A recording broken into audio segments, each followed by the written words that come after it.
Ibu Bapak mohon izin untuk memulai acara. Bismillahirrahmanirrahim. Assalamualaikum warahmatullahi wabarakatuh. Yang terhormat Wakil Rektor Bidang Riset, Inovasi, dan Kewirausahaan sekaligus Direktur Direktorat Penelitian dan Pengabdian Masyarakat Universitas Islam Indonesia, Profesor Insinyur Eko Siswoyo, STM SC SPHD IPU, yang kami hormati Kepala Pusat Penelitian Direktorat Penelitian dan Pengabdian Masyarakat Universitas Islam Indonesia, Bapak Imam Sahroni, SSI MSc PhD, yang kami hormati narasumber pada kesempatan hari ini, Ibu Nungki Indriati, SEMA, Ketua Tim Layanan 2, Direktorat Pendanaan Riset Inovasi, Direktorat Pendanaan Riset dan Inovasi, Badan Riset Inovasi Nasional. Yang kami hormati Dr. IR Muhammad Kafet, STMT IPP, penerima hibah RIIM kompetisi BRIN sekaligus Wakil Dekan Bidang Akademik Riset dan Rekognisi Fakultas Teknologi Industri Universitas Islam Indonesia, Ibu Bapak dosen di lingkungan Universitas Islam Indonesia, serta hadirin yang berbahagia. Tinggi puji dalam syukur, marilah kita panjatkan kehadirat Allah Subhanahu wa Ta'ala yang telah melimpahkan rahmat serta hidayahnya, sehingga pada kesempatan hari ini kita dapat bertatap muka dalam forum ini. Salawat serta salam senantiasa kita haturkan kepada junjungan kita, Nabi Agung Muhammad Sallallahu Alaihi Wasallam, yang senantiasa kita tunggu syafaatnya di yaumul akhir. Amin, amin, ya robbal alamin. Ibu Bapak yang kami hormati, kami ucapkan selamat pagi dan selamat datang pada acara sosialisasi hibah penelitian RIIM kompetisi BRIN tahun 2026 yang diselenggarakan oleh Direktorat Penelitian dan Pengabdian Masyarakat Universitas Islam Indonesia hari ini Jumat 10 Juli 2026 melalui Zoom meeting. Ibu Bapak yang kami hormati, untuk mengawali dan memohon ridho Allah Subhanahu wa Ta'ala, acara pada pagi hari ini kita buka dengan membaca lafaz basmalah. Bismillahirrahmanirrahim. Untuk selanjutnya akan disampaikan sambutan pengantar sekaligus membuka acara secara resmi oleh Wakil Rektor Bidang Riset, Inovasi, dan Kewirausahaan sekaligus Direktur Penelitian dan Pengabdian Masyarakat Universitas Islam Indonesia, yang kami hormati Profesor Insinyur Eko Siswoyo, STM SCE SPHD IPU, disilahkan. Oke, matur nuwun Mbak Mai, Ibu Pak yang hormati, Bismillahirrahmanirrahim. Assalamualaikum warahmatullahi wabarakatuh. Selamat pagi dan selamat sejahtera buat kita semua. Alhamdulillah alamin. Puji syukur kehadirat Allah SWT atas segala nikmat dan karunia-Nya pada hari Jumat ini. Kita diberikan kesempatan, diberikan kemudahan, diberikan anugerah dan karunia dari Allah SWT sehingga kita bisa bertemu dan bersilaturahim, berkumpul dalam satu forum, dalam satu acara yang insya Allah sangat penting, sangat bermanfaat buat kita semua, yaitu sosialisasi penelitian RIM ya untuk tahun 2026 ini yang akan diselenggarakan oleh BRIN. Jadi pemberi grantnya adalah dari BRIN. Salawat dan salam semoga senantiasa tercurah pada junjungan kita, suri tauladan kita, panutan kita, manusia paling sempurna di dunia, yaitu Nabi Agung Nabi Muhammad SAW, keluarganya, sahabat-sahabatnya, dan tentunya kita semua berharap dapat sahabatnya nanti di yaumul akhir. Amin Allahumma amin. Pertama-tama yang kami hormati Ibu Nungki Indrianti, SMA, selaku Ketua Tim Layanan 2 Direktorat Pendanaan Riset dan Inovasi dari BRIN. Selamat pagi, terima kasih Ibu Nungki sudah meluangkan waktu di tengah kesibukan yang luar biasa ya, untuk mempersamai kami nanti menjadi narasumber dalam kegiatan sosialisasi IPA ini. Yang kami hormati kolega kami di UII yang juga nanti akan menjadi narasumber berikutnya, yaitu Pak Dr. Hafidz selaku Wakil Dekan di FTI, dan sebenarnya statusnya beliau kita undang adalah untuk sharing experience, sharing pengalaman, karena beliau sudah beberapa kali mendapatkan pendanaan dari hibah yang sama ini, sehingga nanti Pak Hafidz ya bisa sharing ya, bisa menyampaikan kepada teman-teman semua barangkali saya yakin ini ada yang sudah pernah mendapatkan juga dari BRIN dan namun kebanyakan masih newbie, masih baru ya, jadi baru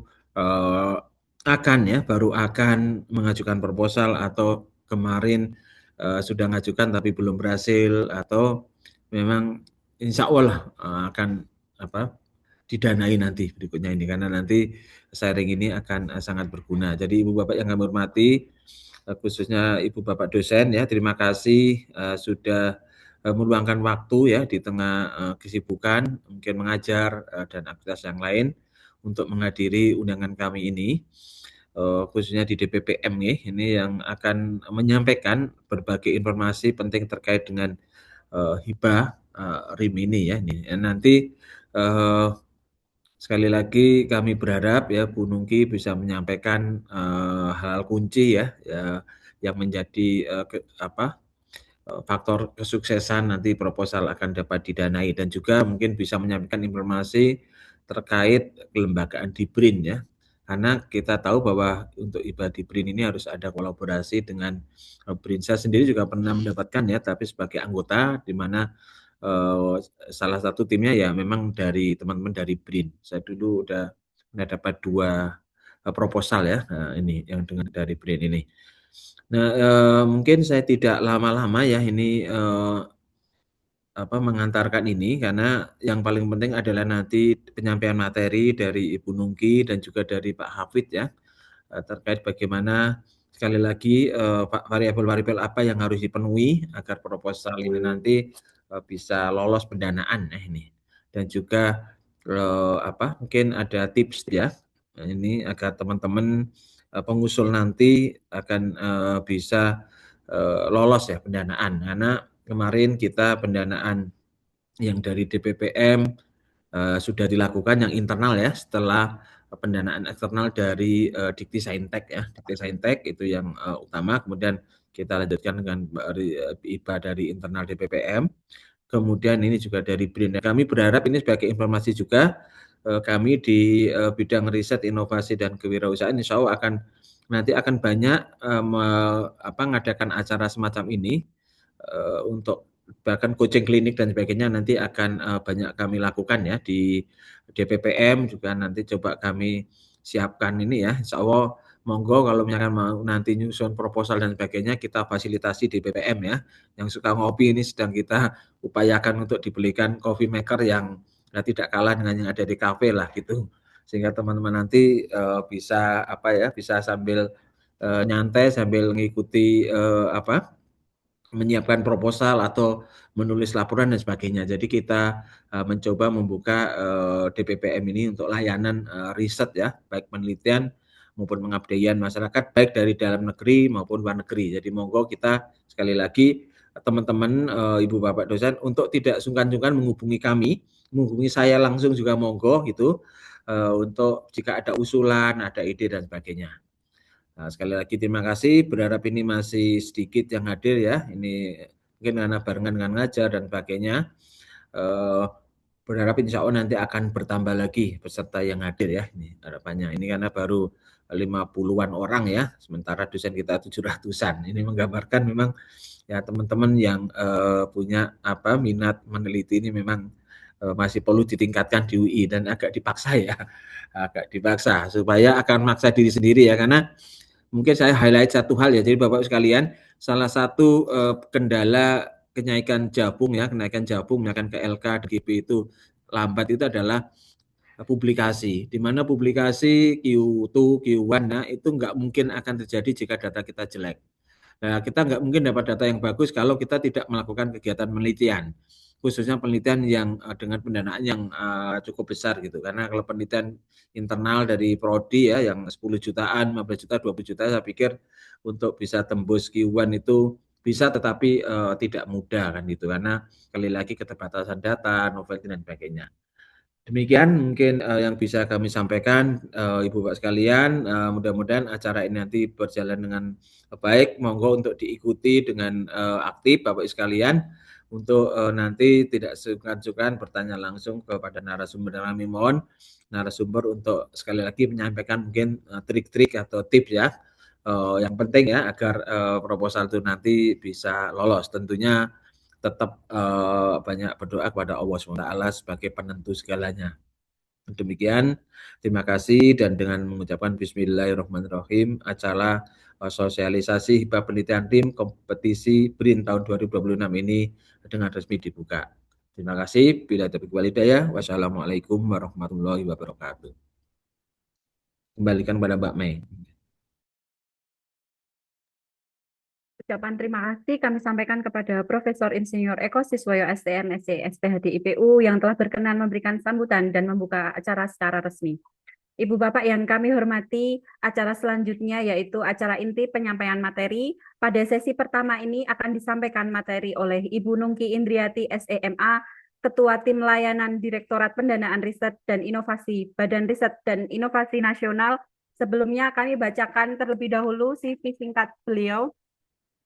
Nama Ibu Nungki Indrianti SEMA, lahir pada 28 Juli 1983, unit kerja dan jabatan saat ini analis kebijakan ahli madya, ketua tim layanan 2 Direktorat Pendanaan Riset dan Inovasi. Jenjang pendidikan sarjana 1 beliau selesaikan pada Universitas Gajah Mada pada jurusan Ekonomi Manajemen. Jenjang S2 pada Universitas Indonesia pada tahun 2011 sampai dengan 2014 pada Magister Ilmu Administrasi Kebijakan Publik, dan saat ini sedang menempuh jenjang doktoral pada Universitas Pajajaran pada Ilmu Administrasi. Pengalaman kerja beliau pada tahun 2015 sampai dengan 2021 sebagai Kepala Seksi Pengembangan Teknologi Industri, pada tahun 2022-2023 Subkoordinator Fungsi Pengawasan dan Advokasi Badan Riset Inovasi Nasional, pada tahun 2024 sebagai Koordinator Fungsi Pengembangan Litbang Jirap pada Badan Riset dan Inovasi Nasional, dan pada saat ini sebagai Ketua Tim Layanan Fasilitas Riset dan Inovasi 2 Badan Riset dan Inovasi Nasional tahun 2025 hingga saat ini. Untuk selanjutnya, kepada yang kami hormati, Ibu Nungki Indriati SEMA, waktu dan layar kami silahkan. Baik, terima kasih Mbak Mei. Selamat pagi Bapak Ibu, Assalamualaikum warahmatullahi wabarakatuh. Suara saya cukup terdengar jelas Bapak Ibu? Cukup. Baik, terima kasih. Mungkin saya izin menyapa terlebih dahulu. Selamat pagi Bapak Profesor Eko Siswoyo selaku Wakil Rektor 1 Bidang Riset, Inovasi dan Kewirausahaan. Juga mungkin hadir Bapak Imam Sahroni selaku Kepala Pusat Penelitian dari Universitas Islam Indonesia. Dan juga Bapak Ibu, dosen periset yang ada di lingkungan Universitas Islam Indonesia. Selamat pagi Bapak Ibu, salam kenal. Walaupun hari ini kita berjumpa melalui media daring Bapak Ibu, semoga nanti informasi yang ingin kami sampaikan ini tidak mengurangi kualitasnya begitu ya Bapak Ibu. Jadi mungkin juga sekaligus perkenalan kami ini, mohon maaf Mbak, saya belum bisa share screen, mungkin sambil menunggu. Oke, baik, terima kasih. Jadi Bapak Ibu, kami atau saya begitu ya dari tim layanan 2 di Direktorat Pendanaan Riset dan Inovasi. Jadi itu adalah salah satu direktorat yang membidangi skema pendanaan. Jadi salah satunya ini adalah RIIM kompetisi Bapak Ibu. Jadi mungkin kalau tadi ya Prof. Eko sudah menyebutkan terlibat juga, tetapi sebagai anggota mungkin sebetulnya itu juga sama skemanya Bapak Ibu, RIIM kompetisi, tapi mungkin ada juga yang Bapak Ibu bertanya-tanya begitu ya, apakah memang harus dengan periset BRIN begitu. Nah, ini memang kalau dengan periset BRIN karena mereka juga ada skema tersendiri Bapak Ibu yang dikelola oleh organisasi risetnya. Nah, kemudian yang akan saya coba sampaikan pada pagi hari ini adalah salah satu skema yang dikelola oleh Direktorat Pendanaan Riset dan Inovasi. Jadi ini adalah salah satunya RIIM kompetisi dan sudah kami kelola dari 2022 sampai dengan 2026 ini. Nah, sehingga memang ada beberapa perubahan atau perbedaan persyaratan begitu Bapak Ibu yang cukup mendasar begitu di 2026 ini, dan terima kasih juga ini Prof. Eko dan tim begitu ya, kami apa namanya bisa diundang pada pagi hari ini begitu. Jadi kami mencoba memaparkan begitu beberapa perubahan tersebut yang kami harapkan ini memang nanti dapat membantu akses atau memperluas begitu ya akses Bapak Ibu untuk mendapatkan pendanaan RIIM kompetisi ini gitu. Jadi RIIM kompetisi ini adalah salah satu skema yang kami kelola, itu adalah pendanaan yang diberikan kepada institusi atau lembaga. Jadi memang nanti bentuknya adalah dari lembaga ke lembaga begitu Bapak Ibu. Oleh karena itu nanti di dalam proposal Bapak Ibu tentu memerlukan pengesahan dari lembaga atau pimpinan lembaga, karena nanti ketika Bapak Ibu didanai maka dananya itu akan masuk ke dalam rekening lembaga terlebih dahulu, baru nanti akan didistribusikan kepada Bapak Ibu Ketua Periset. Kemudian untuk proposalnya ini memang kalau RIIM kompetisi itu mengedepankannya dalam rangka keterbaruannya Bapak Ibu. Jadi riset-riset yang mungkin keterbaruannya ada atau mungkin yang menyebutkan urgensi dari riset tersebut. Nah, ini yang akan lebih dipertimbangkan untuk dibiayai dari RIIM kompetisi. Kemudian untuk tema atau topik riset Bapak Ibu, jadi sebetulnya untuk RIIM kompetisi ini sangat terbuka, jadi baik eksak maupun non-eksak atau sosial humaniora. Nah, memang di kolom-kolom ini ya Bapak Ibu atau di kotak-kotak ini begitu hanya terlihat satu, mungkin penguatan ketahanan sosial dan masyarakat, itu untuk yang tema sosial humaniora. Sedangkan mungkin seperti pangan, energi, kesehatan itu mungkin lebih ke arah bidang eksak. Namun ini sebetulnya kami menggambarkan saja Bapak Ibu kategori secara umum, dan juga kami ini ya menurunkan begitu dari arahan-arahan kebijakan yang ada pada saat ini begitu. Jadi ini adalah kategori umum saja Bapak Ibu. Jadi nanti ketika Bapak Ibu mengunjungi pendanaan desrisnov.brin.go.id begitu, nanti untuk submit proposalnya Bapak Ibu tetap bisa memilih nanti beberapa tema yang memang lebih sesuai atau lebih spesifik dengan proposal Bapak Ibu. Jadi untuk kategori ini sebetulnya hanya kategori umum begitu untuk menggambarkan bahwa hampir semua bidang itu sebetulnya memang bisa masuk ke dalam pembiayaan RIIM kompetisi. Tetapi ada yang dikecualikan ini Bapak Ibu, karena memang ada skema-skema lain yang nanti dimaksudkan untuk membiayai kegiatan tersebut begitu. Jadi seperti kegiatannya ekspedisi dan eksplorasi itu memang karena sudah discontinue skemanya RIIM ekspedisi, maka nanti akan dialihkan ke skema lain seperti yang nanti ada judulnya skema RIIM invitasi.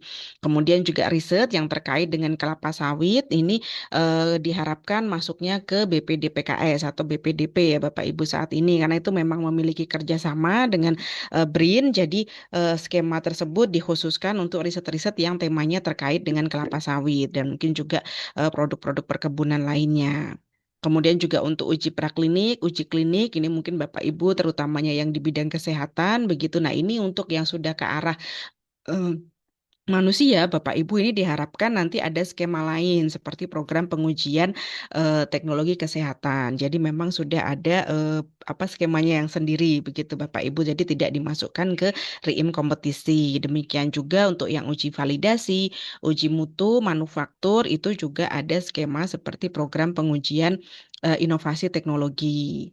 Nah, sedangkan untuk riset survei, Bapak Ibu, ini jadi yang dimaksud adalah lebih seperti yang misalkan memang riset hanya untuk pengumpulan data saja begitu. Jadi mungkin seperti sensus seperti itu ya Bapak Ibu. Jadi bukan berarti ketika metode penelitian Bapak Ibu begitu, terutama mungkin yang riset soshum begitu ya, kemudian survei tidak diperkenankan, itu bukan yang seperti itu Bapak Ibu. Jadi lebih ke yang misalkan memang risetnya itu hanya secara keseluruhan seperti survei, nanti luarannya hanya pengumpulan data saja. Nah, itu yang tidak diperkenankan untuk diajukan ke RIIM kompetisi. Kemudian untuk persyaratan pengusulnya ini adalah salah satu persyaratan yang berbeda sekali begitu Bapak Ibu dari yang sebelumnya. Ketika yang sebelumnya dari 2022 sampai dengan 2025 itu minimal ketua pengusulnya itu jenjang pendidikannya adalah doktor. Nah, untuk yang 2026 ini yang batch baru ini maka minimalnya adalah bisa S2.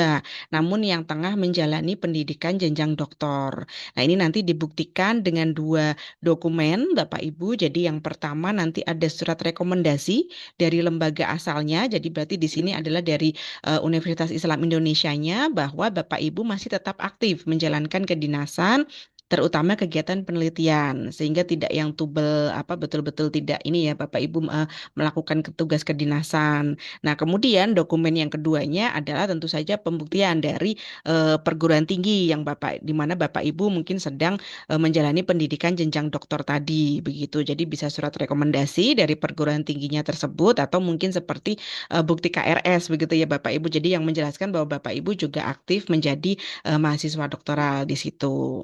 Sedangkan untuk persyaratan lainnya ini bisa terbilang hampir sama Bapak Ibu dari yang pedoman-pedoman sebelumnya. Kemudian juga untuk kuota ini juga masih sama Bapak Ibu. Jadi hanya 3 kuota, tapi ini khusus untuk yang reim kompetisi saja Bapak Ibu. Jadi nanti kalau misalkan Bapak Ibu mendapatkan skema lain begitu, baik dari BRIN ataupun mungkin dari kementerian lembaga lain, itu tetap diperbolehkan dilakukan atau dilaksanakan Bapak Ibu. Jadi 3 kuota ini hanya berlaku di reim kompetisi. Jadi 1 nanti tentunya sebagai ketua, kemudian nanti ada sisa 2 sebagai anggota jika Bapak Ibu akan mengusulkan proposal lain, atau misalkan ketiga-tiganya dari 3 kuota tersebut Bapak Ibu memang mengajukan proposalnya sebagai anggota, tidak sebagai ketua.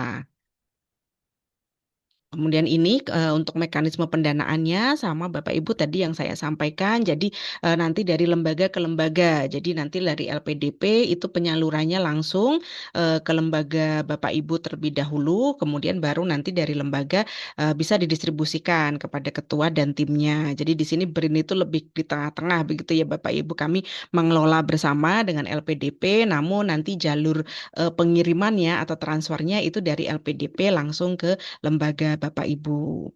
Kemudian untuk jangka waktunya ini 1 periode, ini betul-betul 12 bulan Bapak Ibu. Jadi kalau untuk ilustrasinya di batch 2 yang 2026 ini kan sudah kami buka ya dari 1 Juli kemarin sampai dengan 31 Juli. Nah, kemudian nanti kami akan seleksi dan penetapannya direncanakan di Desember 2026. Sehingga nanti kemungkinan untuk seperti PKS atau kontraknya itu berada di bulan Januari atau mungkin Februari 2027. Nah, berarti nanti untuk tahun pertamanya Bapak Ibu itu nanti akan berakhirnya di Januari atau mungkin Februari 2028 begitu. Jadi tidak berhenti di Desember 2027, tetapi masih bisa loncat tahun. Ini dikarenakan karena memang sumber dananya itu dari dana abadi penelitian, jadi memang ada aturan yang sedikit berbeda begitu Bapak Ibu dengan dana riset yang berasal dari APBN. Jadi nanti Bapak Ibu juga bisa mengajukan proposal itu dari awal multi years begitu Bapak Ibu. Jadi bisa tadi minimalnya 1 periode atau 12 bulan, 1 tahun, tetapi nanti bisa juga langsung diajukan multi years 2 tahun sampai dengan maksimalnya 3 tahun atau 3 periode. Sedangkan untuk menuju ke tahun berikutnya, begitu jika Bapak Ibu mengajukannya multi years, ini tidak diperlukan seperti SK baru atau PKS baru atau ajuan proposal baru, namun nanti berdasarkan hasil penilaian dari reviewer yang ditugaskan oleh lembaga penerima, begitu Bapak Ibu. Jadi kalau di sini dari Universitas Islam Indonesia, maka nanti di setiap akhir periode, jika Bapak Ibu yang multi years itu nanti akan direview oleh reviewer yang ditugaskan oleh lembaga tersebut, begitu. Nah, untuk indikator kinerjanya, Bapak Ibu, ini juga tidak banyak berubah dari yang sebelumnya, tetapi ini kami buatkan tabel dan memang nanti jadinya ada akumulasi, begitu Bapak Ibu. Jadi lebih detail untuk yang tahun ini, begitu. Kalau yang sebelumnya mungkin tidak terlihat akumulasinya, sedangkan untuk yang batch terbaru ini, begitu. Jadi walaupun luaran wajibnya tetap publikasi atau karya tulis ilmiah dengan minimal statusnya itu Q3 dan juga bereputasi serendah-rendahnya di Q3 dan under review Bapak Ibu dan atau KI berupa paten atau paten sederhana atau PVT. Nah, ini dengan status minimal terdaftar. Nah, di sini Bapak Ibu izin saya menjelaskan. Jadi, ketika Bapak Ibu mungkin luaran penelitiannya itu berupa paten atau paten sederhana atau PVT tadi itu bisa menggantikan posisi dari publikasi.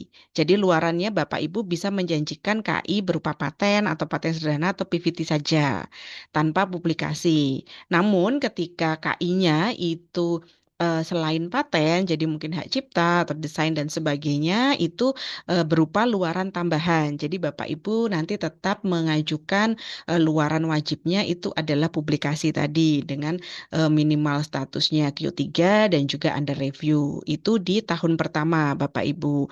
Nah, nanti ketika Bapak Ibu mengajukannya adalah multi years, maka di tahun kedua dan tahun ketiga itu menjadi akumulasi. Jadi nanti di tahun kedua berarti Bapak Ibu menjanjikan lagi luaran itu satu dengan minimal under review dan Q3 itu minimalnya, tetapi nanti juga ada akumulasi dari yang tahun pertama atau tahun sebelumnya. Jadi yang mungkin di tahun pertama memang baru under review, maka nanti di tahun keduanya kita cek atau kita review itu apakah sudah paling tidak accepted seperti itu Bapak Ibu. Jadi nanti itu terakumulasi lagi jika Bapak Ibu mengajukan ke tahun ketiganya.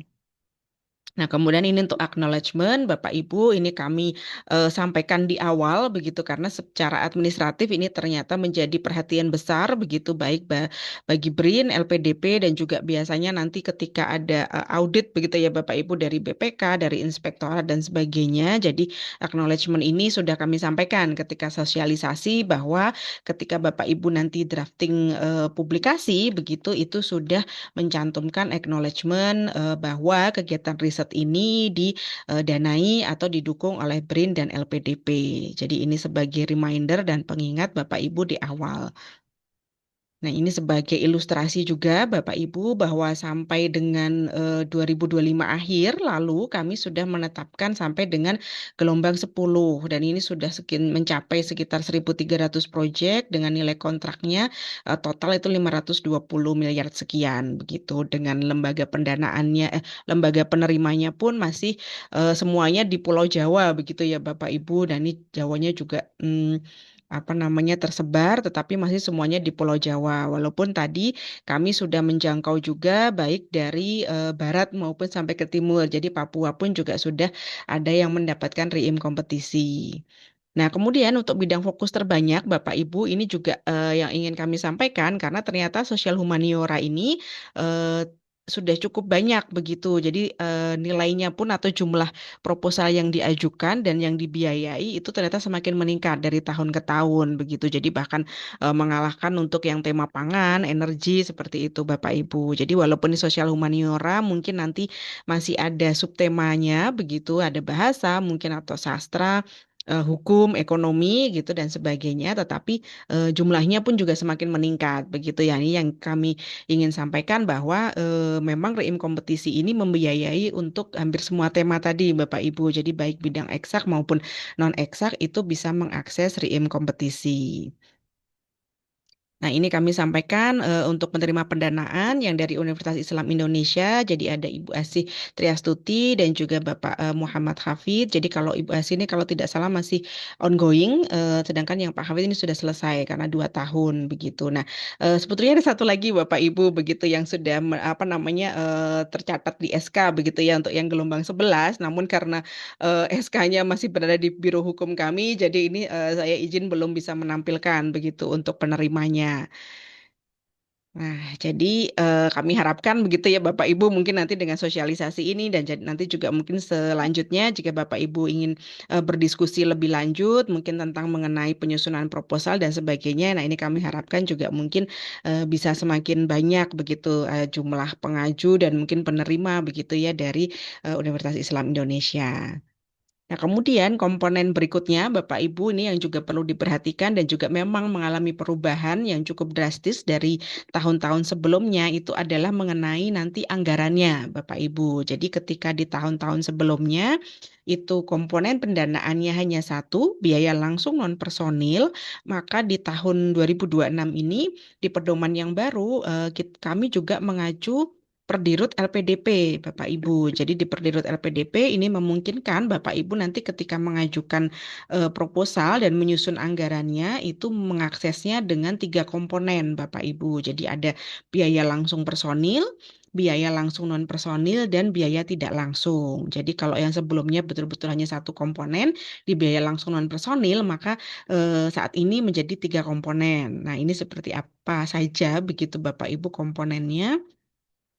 Nah, yang biaya langsung personil ini Bapak Ibu memang ini adalah honorarium untuk tim periset begitu. Jadi ini akhirnya begitu ya Bapak Ibu di 2026 ini begitu pedoman RIIM kompetisi mengacu juga Perdirut LPDP sehingga memungkinkan Bapak Ibu nanti mengajukan honorarium bagi tim begitu. Jadi ada susunannya nanti ketua tentu saja, kemudian anggota. Nah, anggota ini minimal 2 Bapak Ibu untuk setiap kegiatan risetnya. Kemudian bisa juga ditambahkan dengan asisten dan atau administrator begitu. Jadi nanti memang itu dikembalikan kepada tim Bapak Ibu begitu ya bagaimana komposisinya begitu atau jumlahnya dibutuhkan tim periset yang seperti apa begitu. Nah, itu nanti dikembalikan ke tim Bapak Ibu. Hanya nanti ketentuannya adalah honorarium ini atau insentif itu dibayarkan paling banyak kepada 7 periset dalam satu tim Bapak Ibu. Jadi Bapak Ibu bisa timnya itu tentu lebih dari 7 orang, tetapi nanti yang dibayarkan itu honorariumnya paling banyak kepada 7 periset dalam satu tim tersebut, begitu.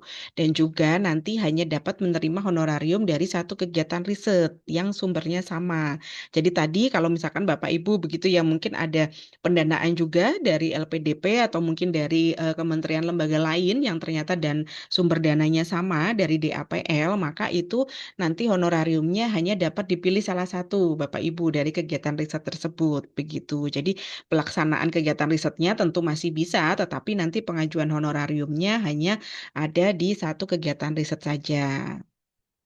Nah, kemudian untuk maksimalnya, jadi maksimal dari komponen biaya langsung personil ini, Bapak Ibu adalah 25% dari nilai pendanaan yang disetujui. Jadi memang nanti mungkin ketika sudah disetujui, Bapak Ibu mungkin merevisi dari rencana anggaran tersebut. Jadi mungkin untuk satuan biaya honorariumnya ini bisa jadi mungkin berkurang begitu ya Bapak Ibu, karena kan untuk seperti nilai 3,6, 2,4 ini adalah angka maksimal begitu. Jadi nanti disesuaikan dengan komposisi anggaran dari Bapak Ibu dan maksimalnya itu hanya 25% dari nilai pendanaan yang disetujui.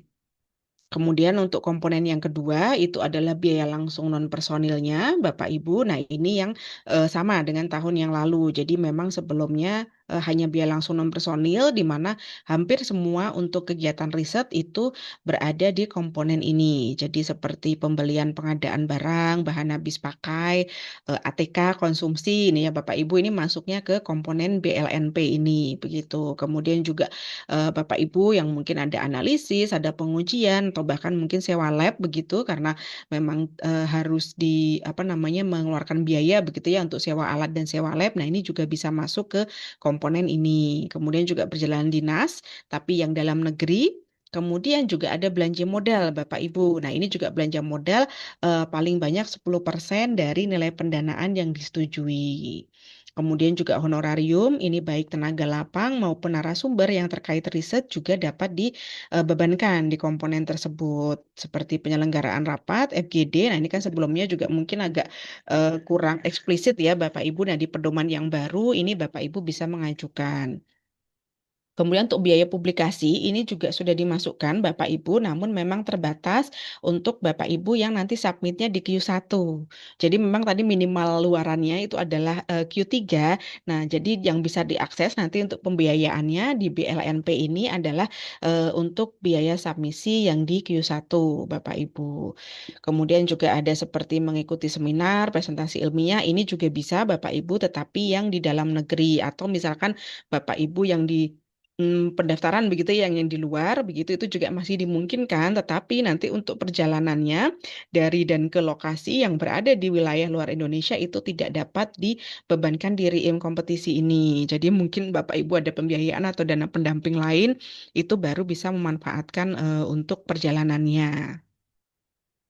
Kemudian untuk yang ketiga, Bapak Ibu, ini juga sebetulnya sudah masuk ke yang komponen sebelum-sebelumnya, di tahun sebelumnya, tetapi itu tadi digabung ke biaya langsung non personil. Sedangkan di batch yang baru ini, Bapak Ibu ini dipisah. Jadi ada biaya tidak langsung, di mana Bapak Ibu nanti bisa mengalokasikan di RAB itu untuk kegiatan monitoring dan evaluasi. Jadi karena memang monitoring dan evaluasi ini nanti kami bekerja sama dengan lembaga penerima, maka nanti Bapak Ibu bisa mengalokasikan di sini. Jadi bisa ada honorarium untuk reviewernya, kemudian juga mungkin perjalanan dinas begitu ya, jika misalkan mungkin dari luar kota atau membutuhkan site visit, dan juga mungkin konsumsi atau mungkin peralatan lain yang diperlukan pada saat monitoring dan evaluasi.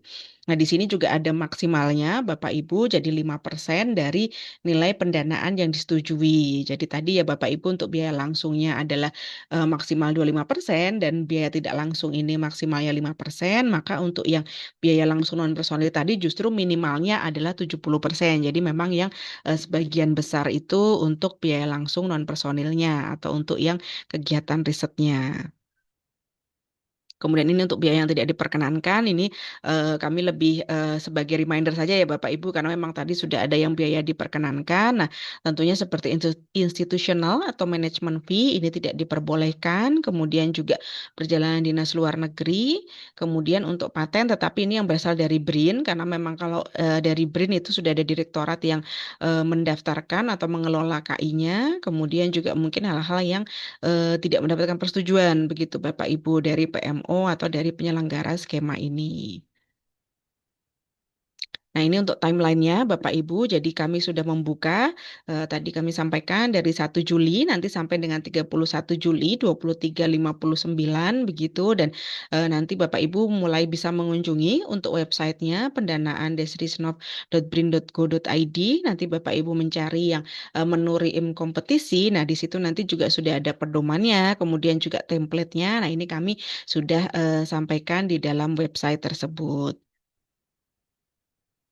Kemudian untuk penyusunan proposal risetnya, Bapak Ibu, nah ini kami juga ingin sampaikan juga di kesempatan ini, begitu sehingga nanti mungkin ketika Bapak Ibu menyusun, ini ada beberapa aspek yang perlu diperhatikan dan juga perlu dipenuhi dalam menyusun dan juga mengajukan proposal risetnya.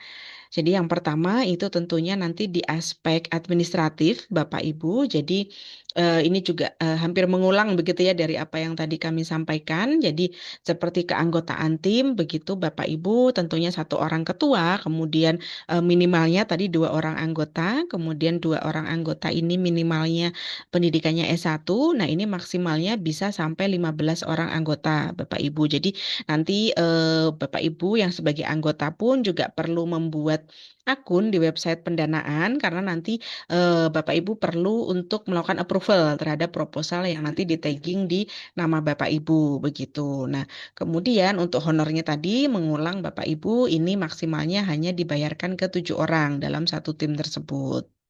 Kemudian untuk proposalnya tentu disesuaikan dengan sistematika yang sudah kami sampaikan, ada di template yang ada di website pendanaan. Kemudian juga latar belakang pendidikannya, tadi Bapak Ibu nanti mohon disesuaikan apakah memang sudah S3 atau jika memang tadi masih ongoing, nah berarti nanti seperti ijazah, kemudian juga surat keterangan dan surat rekomendasi tadi juga dilampirkan ke dalam proposal. Kemudian Bapak Ibu yang menjadi fokus dari penilaian administratif dari tim verifikator kami itu sebetulnya memang hanya lembar pengesahannya Bapak Ibu. Dan yang kedua kesesuaian data. Jadi kami tidak ada seperti jumlah kata, jumlah halaman. Nah, itu kami bebaskan begitu di proposal Bapak Ibu. Namun untuk lembar pengesahan ini kami sangat fokus terutama pada saat Bapak Ibu mungkin di tanda tangan dan mungkin juga stempel begitu ya, kalau ini tanda tangan fisik begitu, tapi juga dimungkinkan Bapak Ibu mengajukannya dengan tanda tangan elektronik. Nah, ketika Bapak Ibu mengajukannya dengan tanda tangan dan stempel fisik atau stempel basah, ini nanti mohon ketika Bapak Ibu scan itu tidak dipotong begitu Bapak Ibu. Jadi tidak dipotong hanya di tanda tangan dan stempelnya, kemudian mungkin digabung begitu ya di proposal Bapak Ibu, namun harus 1 halaman full itu Bapak Ibu begitu. Jadi 1 halaman lembar pengesahan, Bapak Ibu sudah mendapatkan pengesahannya, Bapak Ibu scan baru digabung dengan proposal Bapak Ibu begitu. Jadi tidak masalah ketika mungkin apa namanya warnanya begitu ya, warna halaman atau mungkin tidak sama begitu bentuknya begitu ketika di-scan dan digabung, tetapi itu justru menunjukkan dari keotentikan atau apa namanya keaslian begitu ya dari lembar pengesahan Bapak Ibu begitu. Karena memang ada beberapa kasus yang ketika tanda tangan atau stempel itu hanya dipotong begitu ya Bapak Ibu kemudian digabungkan di dalam proposal Bapak Ibu, ternyata ketika ketua perisetnya mendapatkan pendanaan dari lembaga penerimanya merasa tidak mengesahkan begitu. Jadi itu yang ingin kami hindari karena tentunya sudah direview substansi proposal Bapak Ibu berarti sudah dinyatakan layak begitu, tapi ternyata nanti terganjal di aspek administrasinya begitu Bapak Ibu. Jadi mohon betul-betul full begitu dan mungkin yang tanda tangan elektronik juga dipastikan itu bisa di scan ulang begitu ya Bapak Ibu barcode-nya itu untuk menunjukkan pengesahan dari lembar pengesahan tersebut. Kemudian juga RAB-nya Bapak Ibu, jika Bapak Ibu nanti mengusulkannya multi-years, maka RAB-nya itu juga harus sesuai dengan jumlah tahun yang diajukan. Jadi 2 atau 3 tahun, RAB-nya pun sama Bapak Ibu, 2 atau 3 tahun. Dan mohon dihindari jumlah yang sama begitu ya Bapak Ibu. Jadi kalaupun misalnya jumlahnya memang betul-betul sama begitu, tetapi komponennya ini juga mestinya berbeda begitu. Karena kan pastinya ada perbedaan begitu ya Bapak Ibu dari kegiatan tahun 1, tahun 2 atau bahkan sampai dengan tahun ketiga begitu. Jadi kalau misalkan itu sama persis begitu baik komponen maupun jumlahnya, ini biasanya menjadi catatan dari para reviewer ketika melihat bagian dari rencana anggaran biayanya. Kemudian juga ada template data management plan. Bapak Ibu ini juga mohon di download dan juga diajukan. Ini diisi sesuai dengan template-nya saja. Bapak Ibu tidak perlu dirubah-rubah template-nya sesuai dengan format yang sudah kami sediakan. Nah, kemudian tadi selain halaman pengesahan itu kesesuaian data tadi Bapak Ibu. Jadi nama ketuanya, kemudian juga nama anggotanya itu sama persis begitu antara yang ada di lembar pengesahan dengan yang di website pendanaan begitu. Jadi kalau memang Bapak Ibu ada 7 anggota ya berarti yang di website pendanaan juga tentunya ada 7 anggota dengan nama yang sama dan data yang sama. Seperti itu Bapak Ibu. Jadi lembar pengesahan dan yang kedua adalah kesesuaian data antara lembar pengesahan dengan website pendanaan. Itu yang perlu diperhatikan Bapak Ibu untuk aspek administratifnya. Sedangkan untuk yang aspek substantifnya, Bapak Ibu ini tentu saja di proposal Bapak Ibu, ini yang pertama adalah tentunya poin perencanaannya, kemudian poin pelaksanaannya, dan juga output, dan nanti ada aspek keuangannya juga Bapak Ibu. Jadi ketika di yang poin perencanaan, Bapak Ibu nanti menyampaikan di latar belakang, tentunya karena RIIM kompetisi ini mengedepankan keterbaruan atau mungkin urgensi dari riset Bapak Ibu. Nah, ini bisa disampaikan di dalam badan proposal tersebut. Nah, karena tadi tidak ada pembatasan jumlah kata, jumlah halaman, maka Bapak Ibu mungkin bisa lebih bebas begitu ya, apa namanya menyampaikan latar belakangnya, kemudian juga tentunya didukung oleh literatur yang terkini dan juga mungkin data-data yang terkini. Nah, ini bisa disampaikan di bagian latar belakangnya. Kemudian Bapak Ibu kita menuju ke arah yang metodenya. Jadi yang pertama Bapak Ibu itu perlu menyampaikan roadmap. Nah, roadmap di sini yang dimaksud adalah roadmap itu Bapak Ibu menyampaikan sebelum usulan riset, kemudian selama usulan riset dan juga setelahnya begitu. Jadi tidak hanya kegiatan risetnya yang dimasukkan ke dalam roadmap, tetapi Bapak Ibu juga perlu menyampaikan mungkin kegiatan atau studi atau literatur-literatur yang relevan itu yang sebelum usulan risetnya Bapak Ibu. Jadi kalau misalkan Bapak Ibu nanti mengajukannya kan berarti nanti kegiatannya 2027 ya Bapak Ibu. Nah, berarti mungkin dari 2026 atau dari 2023, 2024 sampai dengan 2026 ini apakah ada kegiatan-kegiatan atau riset-riset begitu atau studi literatur yang relevan dengan kegiatan riset yang akan Bapak Ibu ajukan. Karena di sini berarti nanti reviewer dapat menilai apakah betul ada track record dari Bapak Ibu Ketua Periset atau juga tim yang bisa mendukung dari kegiatan riset yang Bapak Ibu ajukan. Nah, kemudian tentunya yang pada saat pengajuan ini bisa 1 tahun atau tadi maksimal 3 tahun, disampaikan rencana kegiatannya, rencana luarannya seperti apa, kemudian juga nanti rencana ke depannya, Bapak Ibu. Jadi kalau misalkan Bapak Ibu mengajukannya adalah 2 tahun, maka 2027 sampai dengan 2028, maka mungkin 2029 sampai ya mungkin 2-3 tahun ke depannya, Bapak Ibu ini Bapak Ibu bisa menyampaikan apakah rencana dari kegiatan riset setelah mendapatkan pembiayaan RIIM kompetisi. Jadi apakah mungkin nanti bisa dikembangkan di skema lain begitu atau mungkin riset-riset yang setelahnya atau misalkan ini ternyata mungkin sudah akan diadopt begitu apakah dari industri atau mungkin dari stakeholder lain begitu atau mungkin pemerintah daerah setempat. Nah, ini dapat disampaikan di rencana ke depannya di dalam roadmap tersebut. Jadi roadmap itu memuat 3 tahapan Bapak Ibu sebelum selama usulan dan juga setelahnya begitu. Jadi rencana ke depannya.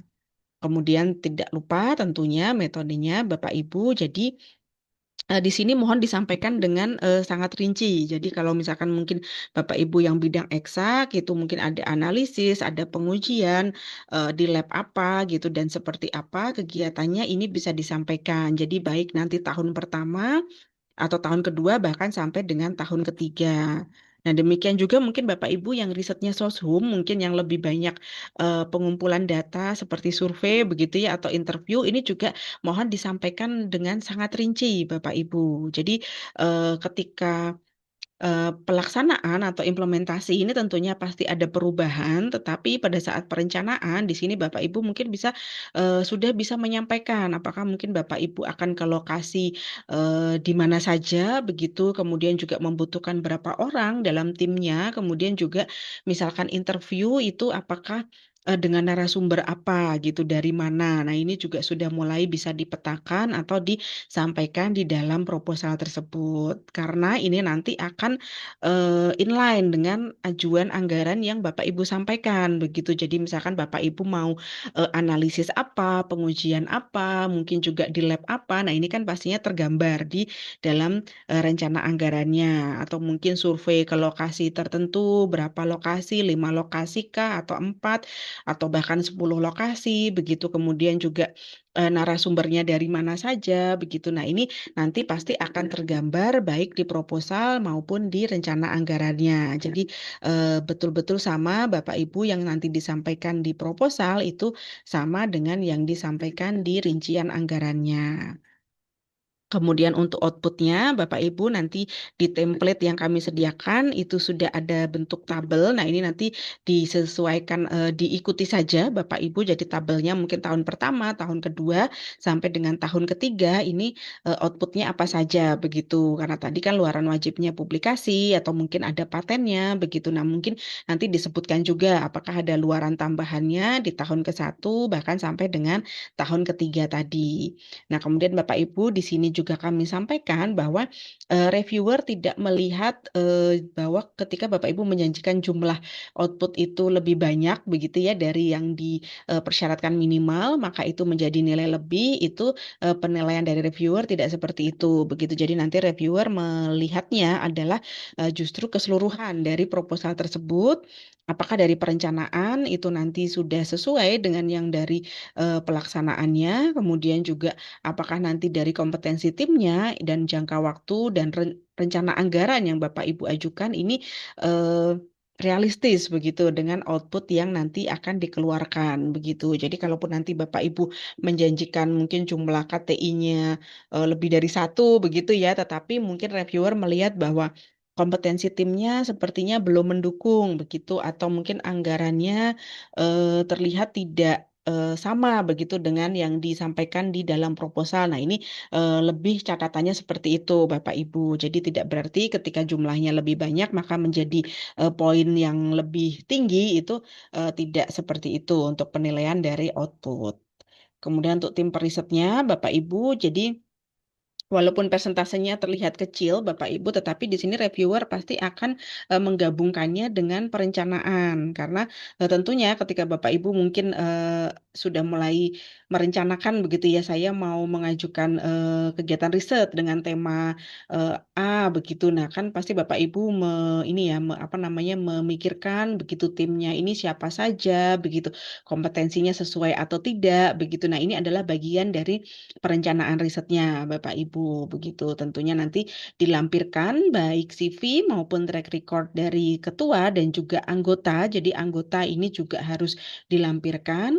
Nah, kemudian juga ada tabel yang bisa mendukung dari kontribusi atau job desk dari tim Bapak Ibu. Jadi nanti juga sama Bapak Ibu bentuk tabelnya begitu ya, seperti tabel output. Di sini juga ada tabel dari kontribusi tim periset sudah kami sediakan di template. Nah, ketika mungkin Bapak Ibu nanti tidak bisa memperlihatkan terlalu detail begitu di CV maupun track record. Nah, Bapak Ibu mungkin bisa melampirkannya di dalam tabel ini. Jadi mungkin ketuanya siapa, kemudian nanti kompetensinya apa dan job desk-nya apa atau kontribusinya apa di dalam proposal atau kegiatan riset ini yang akan Bapak Ibu ajukan.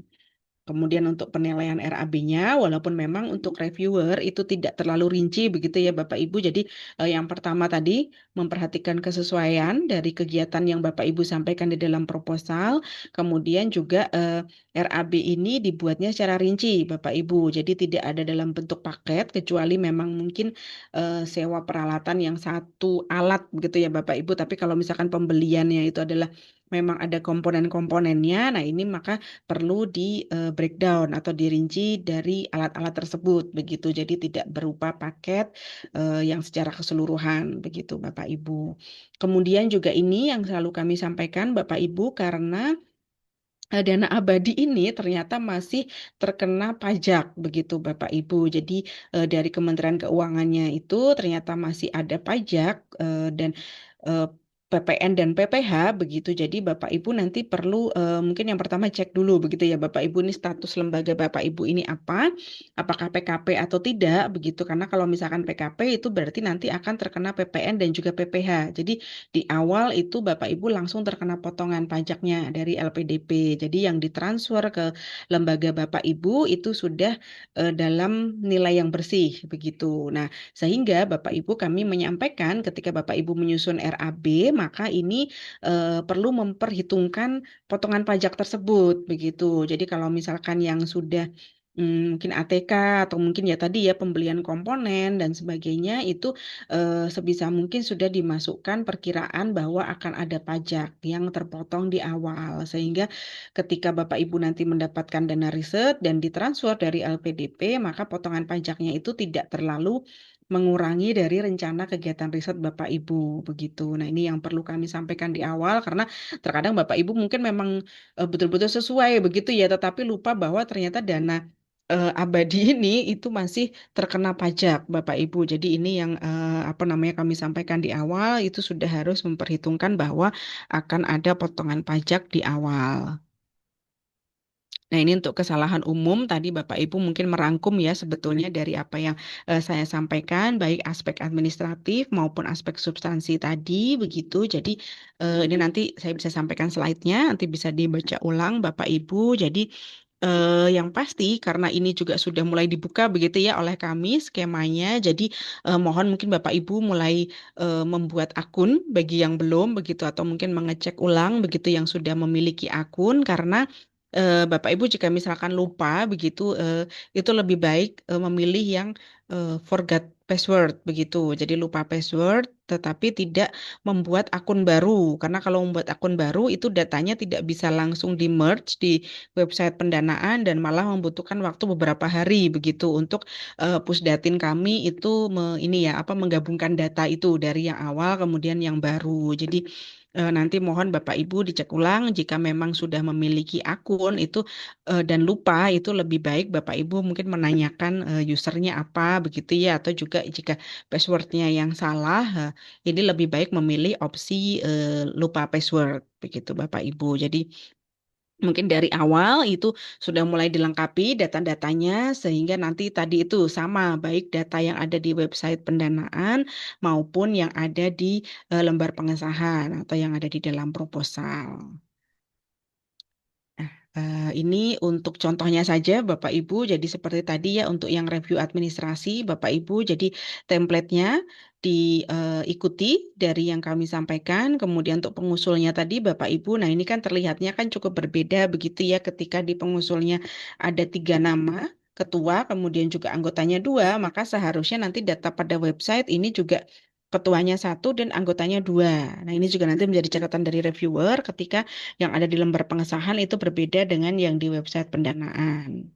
Kemudian ini tadi yang kami sampaikan untuk lembar pengesahan itu scan-nya betul-betul full 1 halaman Bapak Ibu, atau kalau misalkan cukup panjang begitu ya data-data yang di atas itu dari judul sampai dengan anggota, maka nanti untuk kolom pendanaannya Bapak Ibu bisa turunkan saja begitu. Jadi paling tidak pada saat pada saat tanda tangan dan stempel itu ada data kolom pendanaan yang tercantum di dalam halaman tersebut begitu. Nah, mungkin itu Bapak Ibu yang bisa saya sampaikan terlebih dahulu untuk informasi dari skema pendanaan RIIM kompetisi ini. Nanti mungkin bisa kita sambung di diskusi dan tanya jawab. Saya kembalikan dulu kepada Mbak Mei. Terima kasih Bapak Ibu.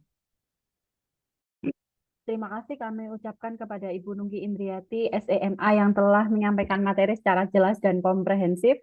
Ibu Bapak yang kami hormati, apabila Ibu Bapak telah memiliki pertanyaan, mohon untuk ditahan terlebih dahulu karena kita akan memasuki untuk pemateri sesi kedua yang akan disampaikan oleh Dr. Insinyur Muhammad Kafid, STMT IPP, penerima hibah RIIM kompetisi BRIN sekaligus Wakil Dekan Bidang Akademik Riset Rekognisi Fakultas Teknologi Industri Universitas Islam Indonesia. Sebelumnya, kami bacakan terlebih dahulu CV singkat beliau. Dr. Insinyur Muhammad Kafid, STMT. Beliau adalah dosen jurusan Teknik Mesin Fakultas Teknologi Universitas Islam Indonesia dan saat ini menjabat sebagai Wakil Dekan Bidang Akademik Riset dan Rekognisi Fakultas Teknologi Industri Universitas Islam Indonesia. Jenjang pendidikan pada jenjang sarjana 1, jenjang sarjana beliau selesaikan pada Universitas Diponegoro pada tahun 2012. Jenjang master beliau selesaikan di universitas yang sama, di Universitas Diponegoro pada tahun 2012 sampai dengan 2013. Dan jenjang doktor beliau selesaikan di Universitas of Twente Belanda dan profesi insinyur pada Universitas Gadjah Mada. Pengalaman riset yang dilakukan oleh beliau sangatlah banyak, mulai dari pendanaan penelitian internal Universitas Islam Indonesia, hibah eksternal BRIN, dan juga hibah eksternal Kemdikti Saintex, dan lain sebagainya. Untuk itu, kami persilahkan dengan hormat Dr. Insinyur Muhammad Kafid, STMT IPP, waktu dan layar kami silahkan.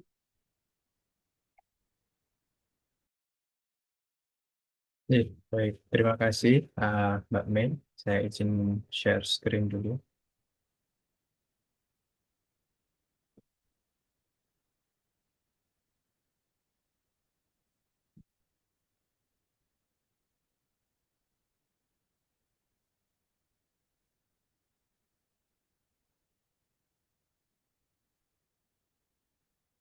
Baik, Bismillahirrahmanirrahim. Assalamualaikum warahmatullahi wabarakatuh. Yang saya hormati uh, Bapak Wakil Rektor, Prof. Eko Siswoyo, Bapak Ibu semua, Ibu Nungki, Indrianti dari BRIN, Bapak Ibu semua.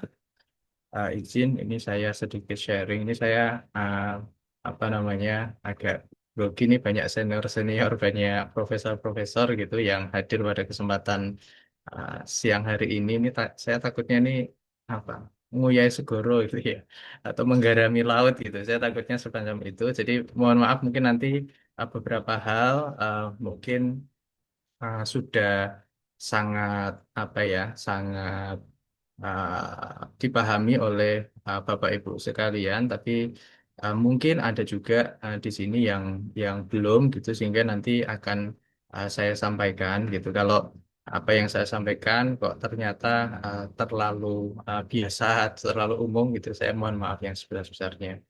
Baik, Bapak Ibu sekalian, saya ingin sedikit sharing terkait dengan pengajuan hibah penelitian BRIN, terutama yang RIM kompetisi. Gitu.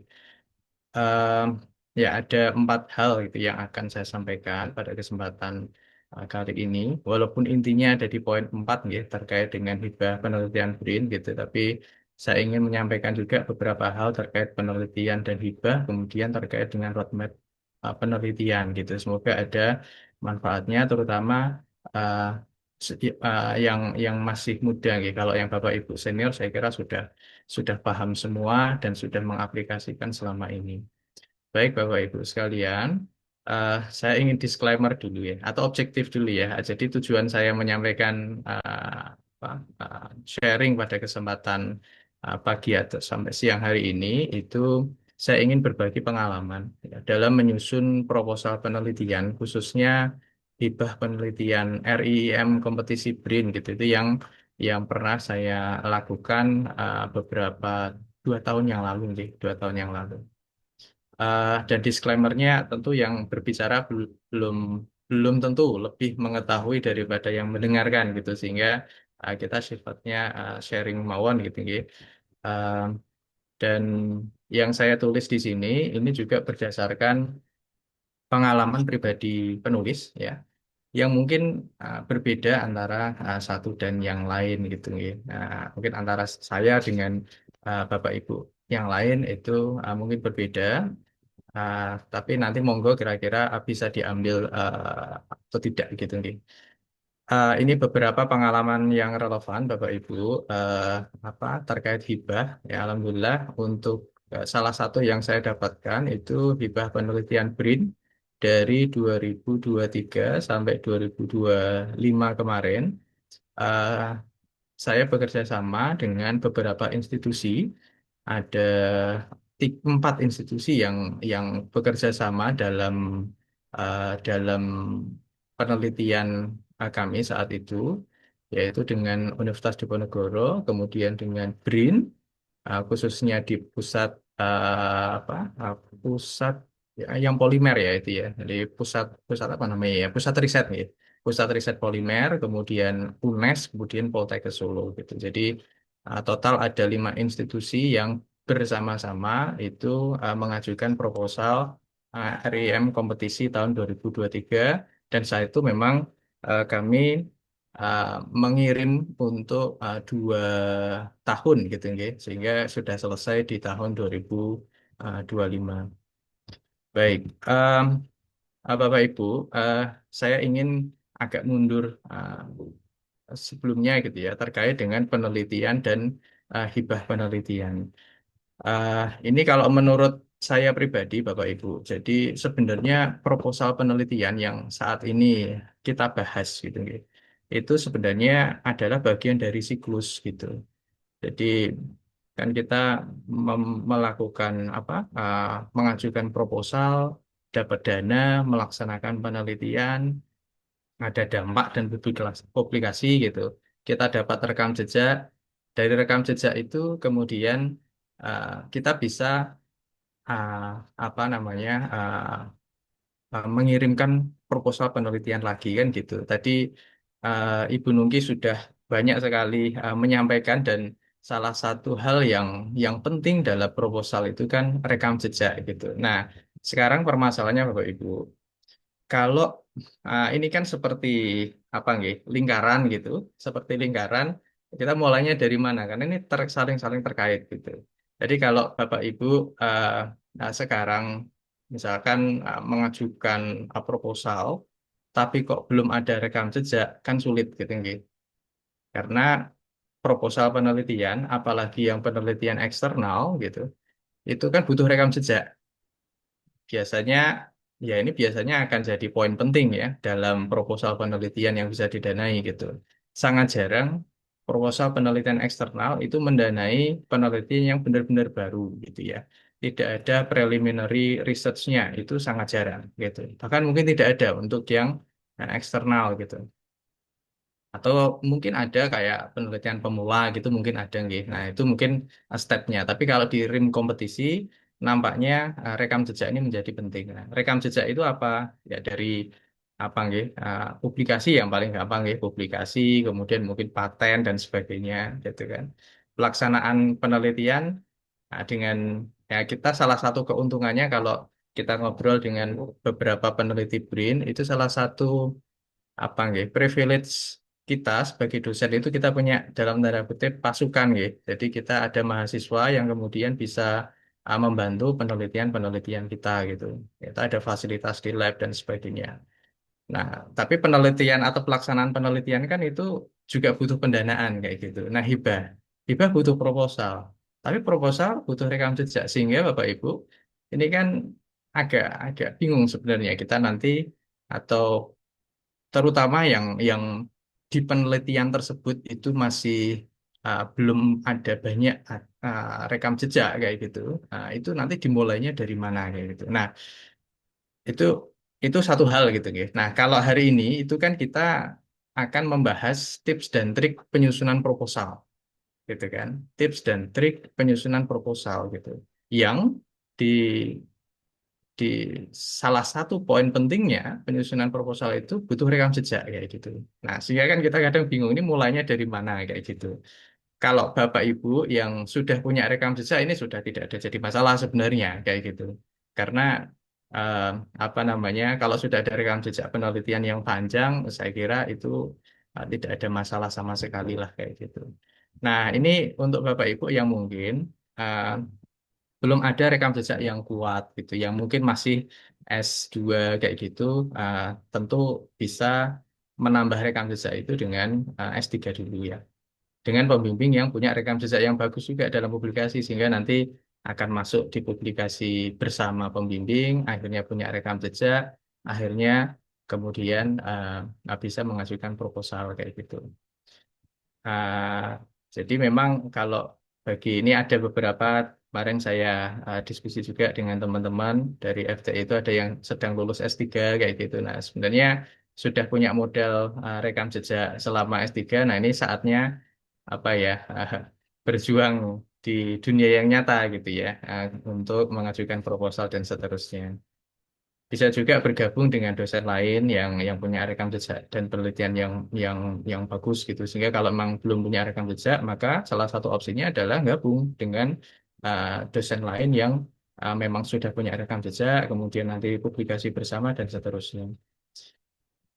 Atau ikut pendanaan yang tidak terlalu ketat terlebih dahulu gitu. Nggih. Hibah jurusan. Nah, walaupun jurusan ini bentar lagi sudah tidak ada, kan nanti mungkin hibah fakultas atau DPPM kayak gitu. Kemudian ya biaya mandiri ya, nah, untuk preliminary research-nya ya, dengan menawarkan topik-topik tugas akhir. Tapi salah satu isunya saat ini untuk apa namanya uh, apa topik research atau publikasi yang digunakan di tugas akhir itu tidak bisa menjadi syarat kunci ya untuk nanti kenaikan jabatan fungsional Bapak Ibu. Nah, Bapak Ibu, em, ini juga apa namanya tambahan sedikit nggih, terkait roadmap penelitian karena eh, ini salah satu poin penting juga dalam eh, banyak proposal penelitian yang mungkin eh, belum semua dosen kemudian mempunyai roadmap penelitian kayak gitu. Maka kalau apa yang bisa saya sampaikan ya atau yang saya lakukan itu tentu membuat roadmap penelitian yang jangka panjang gitu ya. Cari idenya, buat roadmap 3 sampai 4 tahun, kemudian memberi tugas akhir atau tesis atau disertasi itu sesuai roadmap gitu. Jadi roadmap dibagi-bagi, dipecah-pecah dalam banyak penelitian, TA maupun tesis maupun disertasi, sehingga memang ada jalan ini sebenarnya penelitian di akhirnya nanti mau seperti apa gitu. Kerjakan penelitian pendahuluan gitu ya sebelum mengajukan hibah yang eksternal terutama. Kalau hibah internal terutama hibah-hibah yang ada di jurusan saya kira itu adalah sarana seperti yang disampaikan Prof. Eko tadi ya yang mungkin apa angkanya tidak yang sangat besar, mungkin ada yang 10, ada yang 15, ada yang 20 itu untuk penelitian pendahuluan kayak gitu. Nah, ini kalau di bidang kami di teknik mesin itu kan seringkali ada penelitian sekali selesai gitu. Di jalan lihat masalah buat selesai. Nah, itu ya boleh kayak gitu, cuma mungkin diminimalisasi gitu ya. Kalau bisa ada roadmap jangka panjang karena ini nanti ke depan bisa untuk proposal penelitian kayak gitu untuk pendanaan eksternal. Ya, karena penelitian yang didanai biasanya punya punya track record ya, penelitian sebelumnya. Bisa publikasi, pendanaan hibah, aplikasi di masyarakat, dan seterusnya. Baik Bapak Ibu, nah ini apa namanya, contoh saja dulu kami pas awal pulang sekolah, belum punya apa namanya, uh, rekam jejak yang banyak gitu, ya kita melakukan penelitian pendahuluan dulu. Agak sulit dulu meyakinkan bahwa kami itu punya rekam jejak karena memang belum banyak kayak gitu. Nah, tapi begitu sudah ada banyak itu kita menerangkannya juga enak kayak gitu karena oh ini tahun ini sudah apa menghasilkan mahasiswa tugas akhir sekian, publikasinya sekian dan seterusnya. Nah, ini juga nanti perlu uh, menjadi poin yang ditekankan di proposal Bapak Ibu sekalian bahwa penelitian yang Bapak Ibu sampaikan itu uh, adalah penelitian lanjutan dari yang sebelumnya sudah dilakukan. Misalkan tahun 2021 sudah melakukan apa, menghasilkan sekian, misalkan tugas akhir, publikasi ilmiahnya ada berapa, 2022 seperti apa, 2023 seperti apa, dan seterusnya, sehingga reviewer juga apa namanya yakin bahwa oh ini punya rekam jejak yang baik gitu. Baik, nah ini apa namanya ya ini kalau sudah ada rekam jejak mengajukannya juga juga enak lah gitu ya. Termasuk oh ini tahun ini didanai ini, tahun ini didanai ini dan seterusnya. Baik Bapak Ibu, nah ini pesan sponsor ini Bapak Ibu. Kenapa harus diajukan di hibah eksternal? Jadi yang pertama tentu support pendanaan nggih, ke penelitian mahasiswa TA, disertasi ataupun tesis kayak gitu. Jadi kalau kita punya dana, tentu nanti kan kita bisa mensubsidi ya, apa namanya penelitian yang dilakukan mahasiswa. Yang kedua, nah ini yang penting yang tadi juga disampaikan Prof. Eko, itu terkait dengan ya memaksa kita untuk menghasilkan keluaran penelitian ya. Jadi kadang kalau tidak dipaksa dari eksternal, tidak dipaksa oleh kewajiban luaran, itu kadang kan juga males-malesan gitu. Sehingga kalau kita dapat dana dari BRIN misalkan, maka secara langsung, bukan tidak langsung, tapi secara langsung kita harus menghasilkan keluaran penelitian. Kalau tadi disampaikan Bu Nunggi, itu Q3 gitu ya, Scopus Q3 ya gitu. Nah ini sehingga itu sangat penting dan pada akhirnya nanti akan meningkatkan jabatan fungsional Bapak Ibu dan di akhir itu kontribusi ke institusi ya, terkait reputasi dan juga rekognisi kampus karena memang apa namanya efeknya itu berantai gitu. Nah, Bapak Ibu, eh, saya coba masuk ke yang hibah BRIN. Ini pengalaman kami eh, di hibah BRIN. Di yang eh, pertama, itu tadi juga sudah disampaikan oleh Bu Nunggi. Jadi secara umum itu kan nanti ada seleksi administrasi itu dilakukan oleh verifikasi ya dilakukan dengan verifikasi dokumen ya. Tadi disampaikan yang penting adalah lembar pengesahan gitu ya. Di lembar pengesahan karena di UI kan belum tanda tangan elektronik ya jadi nanti tetap tanda tangan basah kemudian ditandatangani dan dicap gitu. Nah, nanti bisa dibantu Mbak Mei gitu. Itu yang pengalaman kami dulu. Kemudian penilaian substansi ya, dilakukan oleh reviewer, gitu, dua reviewer dari BRIN. Kebetulan saat ini uh, saya juga menjadi reviewer di BRIN, gitu. Kemudian review RAB oleh tim PMO. Tadi disampaikan Bu Nungki, untuk UII itu apa namanya termasuk PKP Bapak Ibu. Jadi termasuk per 2025 kalau tidak salah itu UI sudah berubah dari non PKP menjadi PKP sehingga uh, dana yang nanti akan kita terima itu akan terkena pajak selain PPh itu juga PPN gitu. Jadi akan terkena pajak yang lebih besar lah intinya kayak gitu nggih. Terkait dengan apa namanya RAB sehingga RAB yang Bapak Ibu nanti susun itu harus apa ya apa dipertimbangkan bahwa itu nanti bukan uang uang yang bersih gitu. Artinya nanti juga akan kena pajak-pajak. Selain juga pasti nanti kan akan ada mungkin pengurangan gitu ya dari tim PMO dari BRIN gitu. Nah, ini eh, persyaratan pengusul tadi sudah disampaikan Bu Nungki. Eh, Poinnya di sini ada ini apa namanya, tidak harus S3 sekarang. Kalau dulu nampaknya harus S3. Sekarang sedang S3 bisa kayak gitu. Eh, Apalagi kemarin ada yang tanya ke saya, sudah apa namanya sidang disertasi tinggal nunggu ijazah, itu berarti kan lebih bisa lagi kayak gitu gitu. Karena sedang S3 pun ini bisa. Kemudian ini beberapa tadi sudah disampaikan oleh Bu Nungki. Eh, Cuma nanti tadi yang mungkin belum disampaikan yang 7 ya. Jadi nanti apa namanya, untuk submitnya itu di website pendanaan BRIN gitu ya. Kalau nggak salah pendanaan brin.go.id kayak gitu. Nanti untuk apa? Untuk submitnya, proses sampai apa review nanti di situ. Begitu Bapak Ibu didanai, nanti proses pencairan itu di ERIS Pro-nya LPDP gitu. Jadi memang eh, apa terkait keuangan dan sebagainya ini arrangement-nya ada di LPDP gitu. Sehingga dari awal sampai apa namanya sampai diterima atau review itu di BRIN, kemudian nanti ininya di LPDP. Ini administrasi tadi sudah disampaikan. Yang tidak ada di Dikti mungkin adalah di MP, nggih. Dari Data Management Plan, kalau kita mengajukan hibah bima nih yang terkenal di apa namanya di dosen itu kan hibah bima itu tidak ada DMP-nya. Kalau di BRIN nanti ada DMP-nya dan Bapak Ibu bisa melihat di websitenya. Em, ini administrasi sudah.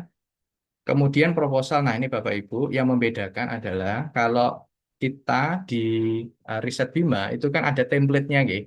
Ada template berapa maksimum per kata, kemudian ada kotakan-kotakan itu, gitu. Nah, kalau di BRIN ini tidak ada template khusus sebenarnya. Jadi tidak ada template khusus, yang ada ini sistematika penulisan. Jadi harus ada judulnya, abstrak, pendahuluan, dan seterusnya ini peta jalan metodologi, dan di sini tidak ada apa namanya jumlah kata gitu ya, jumlah kata. Cuma saya kira Bapak Ibu juga bisa memperkirakan ya seberapa yang pas ya. Kalau terlalu banyak juga kan nanti eh, apa reviewer juga agak repot untuk membaca gitu ya. Nah, sehingga perlu disesuaikan. Kalau menurut saya 20-an itu sudah cukup. Sekitar 20 itu sudah cukup. eh, apa sesuai dengan ini, Bi. Kalau sistematikanya pendahuluan, kerangka berpikir nilai strategis, peta jalan, metodologi, jangka waktu, luaran, indikator kinerja. Tadi disampaikan Bu Nungki, indikatornya kan ada yang wajib, ada yang tambahan gitu. Dan indikator banyak tidak menambah nilai gitu. Nah, selama apa namanya indikator wajibnya sudah terpenuhi, sebenarnya juga sudah apa namanya sudah tidak masalah kayak gitu. Karena yang dinilai nanti adalah apa apakah tim ini uh, kompeten untuk menyelesaikan apa target indikator kinerja tersebut kayak gitu. Ini daftar pustakanya pakai apa ya? American Psychological Association ya. Kemudian ini ini nomor 13 formatnya ini tersedia di pendanaan Arisno. Baik Bapak Ibu, Em, yang keempat, kalau tadi memastikan bahwa administrasi itu lulus. Yang keempat, pastikan lolos penilaian substansi. Nah, pertanyaannya kan bagaimana memastikannya.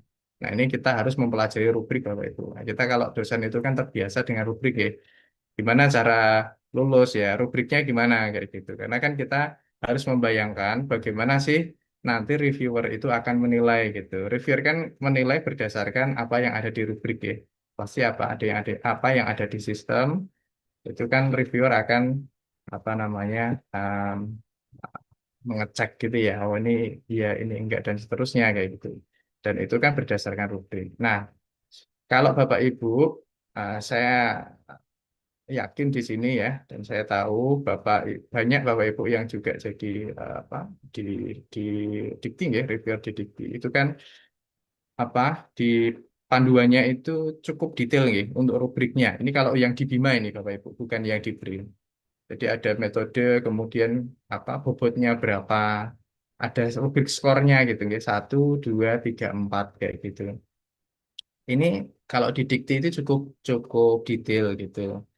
Eh, Kalau di RIM, Bapak Ibu, ini kalau di panduan itu tidak ada persentase. Tadi Ibu Nungki apa namanya menyampaikan ada persentase. Cuma kalau di panduan itu tidak ada persentase. Jadi kita bisa merefer apa yang disampaikan Ibu Nungki tadi. Cuma memang tidak ada rubriknya. Dalam artian eh, apa namanya? Oh, kalau saya pengen sempurna itu yang seperti apa? Kayak gitu tidak ada. Jadi rubriknya itu eh, basisnya itu PDCA. Gitu. Jadi nanti plannya semacam apa? Plan itu terkait dengan rekam jejak. Ya, rekam jejak seperti yang saya sampaikan tadi, nggih, itu salah satu yang penting gitu, nggih. Termasuk juga pendidikan, nggih. Pendidikan bidangnya apa, kemudian apa yang diajukan itu termasuk dalam rekam jejak.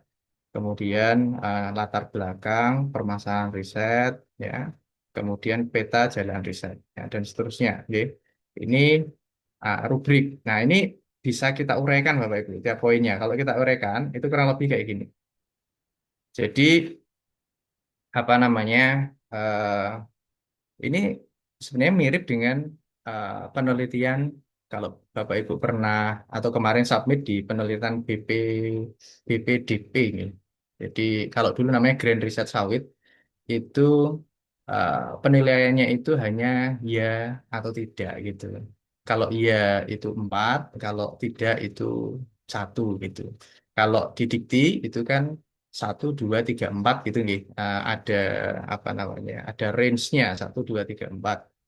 Nah kalau di RIM itu setahu saya itu nanti iya dan tidak gitu. Nah ini apa namanya uh, perencanaan itu terkait apa kualitas rekam jejak tim periset ini berarti kan penting untuk disampaikan di apa namanya di proposal terkait dengan rekam jejak gitu ya. Kemudian kualifikasi dan reputasi serta konsistensi pengalaman riset di bidangnya. Nah, seperti riwayat pendidikan, pekerjaan, kegiatan riset. Nah, ini kan bisa diperlihatkan di CV atau sebenarnya di daftar pustaka Bapak Ibu. Karena di daftar pustaka ketika proposal Bapak Ibu itu mensitasi uh, apa namanya penelitian Bapak Ibu sebelumnya, itu artinya ya secara rekam jejak penelitian itu kan sudah cukup bagus gitu nggih.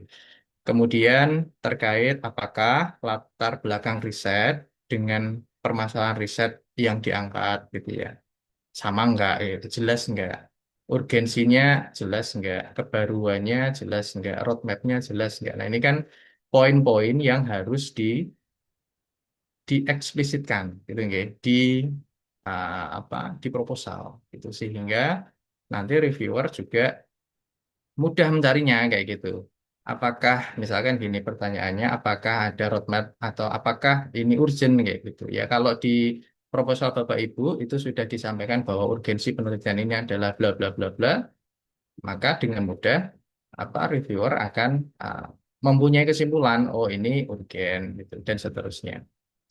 Ya, pelaksanaan riset ini ya solusi untuk permasalahannya tergambar jelas, jadi solusinya jelas, gitu, nggih.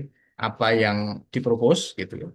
Kemudian metodologinya, ya metodologi. Jadi kalau tadi roadmap-nya itu roadmap mungkin penelitian sebelum yang direncanakan dan kemudian gitu ya. Jadi ya dari ya sebelum sampai kemudian. Jadi kalau misalkan kita mengajukan di 2026, maka ya mungkin penelitian dari 2023 sampai 2030, let's say semacam itu. Eh, Kalau metodologi itu eh, detail penelitian untuk tahun yang ingin diajukan gitu. Jadi kalau mengajukan 2026 itu di roadmap untuk apa kegiatan tertentu. Nah, kegiatan tertentu itu yang didetailkan ya. pengujiannya apa saja, pengukurannya bagaimana, analisisnya bagaimana, dan sebagainya. Maka kalau Bapak Ibu nanti akan mengajukan 3 tahun, maka eh, apa namanya, seharusnya itu metodologi ada per tahun gitu ya. Tahun yang pertama metodologinya semacam apa, kedua semacam apa, dan seterusnya. Kemudian luarannya, ya, ini jumlah dan mutu luaran setiap tahun sesuai dengan pedoman. Kalau pedoman tadi kan 1 KTI dan atau eh, paten, gitu. Kalau paten tadi kan eh, boleh juga menggantikan KTI kalau nggak salah tadi, gitu. Tapi kalau mau 2, 3, 4 sebenarnya ya bisa, cuma minimumnya itu 1. Ada luaran tambahan juga sebenarnya, gitu. Nah, ini juga yang penting bahwa luarannya harus realistis. Kalau Bapak Ibu terlalu banyak, malah nanti dianggapnya tidak realistis, malah menjadi nilainya kurang bagus. Kemudian ada potensi keberlanjutan riset gitu menuju implementasi. Nah, ini juga menjadi salah satu aspek ya indikator. Maka penting Bapak Ibu untuk punya roadmap sampai paling tidak itu ada ini nih, apa namanya, ada apa potensi untuk keimplementasi gitu ya, untuk menunjukkan bahwa ini ada apa namanya, potensi ya sampai ke implementasi. Kemudian anggaran ya sesuai dengan ketentuan, usulan anggaran ini sesuai dengan aktivitas di proposal. Nah, ini saya kira Bapak Ibu sudah familiar lah gitu, gitu bahwa anggaran dari mana ya, kita melihatnya dari metode gitu. Jadi metode di tahun itu melaksanakan apa saja, disitulah anggaran harus kita jabarkan kan semacam itu. Luaran utama ini tadi Bapak Ibu sudah apa namanya, sudah tahu ya. Tadi Bu Nungki juga sudah menyampaikan. Nah, kalau di BRIN itu minimum under review di tahun pertama. Nah, tahun kedua yang tahun pertama jadi accepted, yang tahun kedua itu under review. Kalau Bapak Ibu sampai 3 tahun, maka yang tahun pertama dulu harus publish, yang tahun kedua itu accepted, yang tahun terakhir itu under review kayak gitu. Jadi tangganya semacam itu Bapak Ibu. Baik. Nah ini untuk memudahkan reviewer nggih.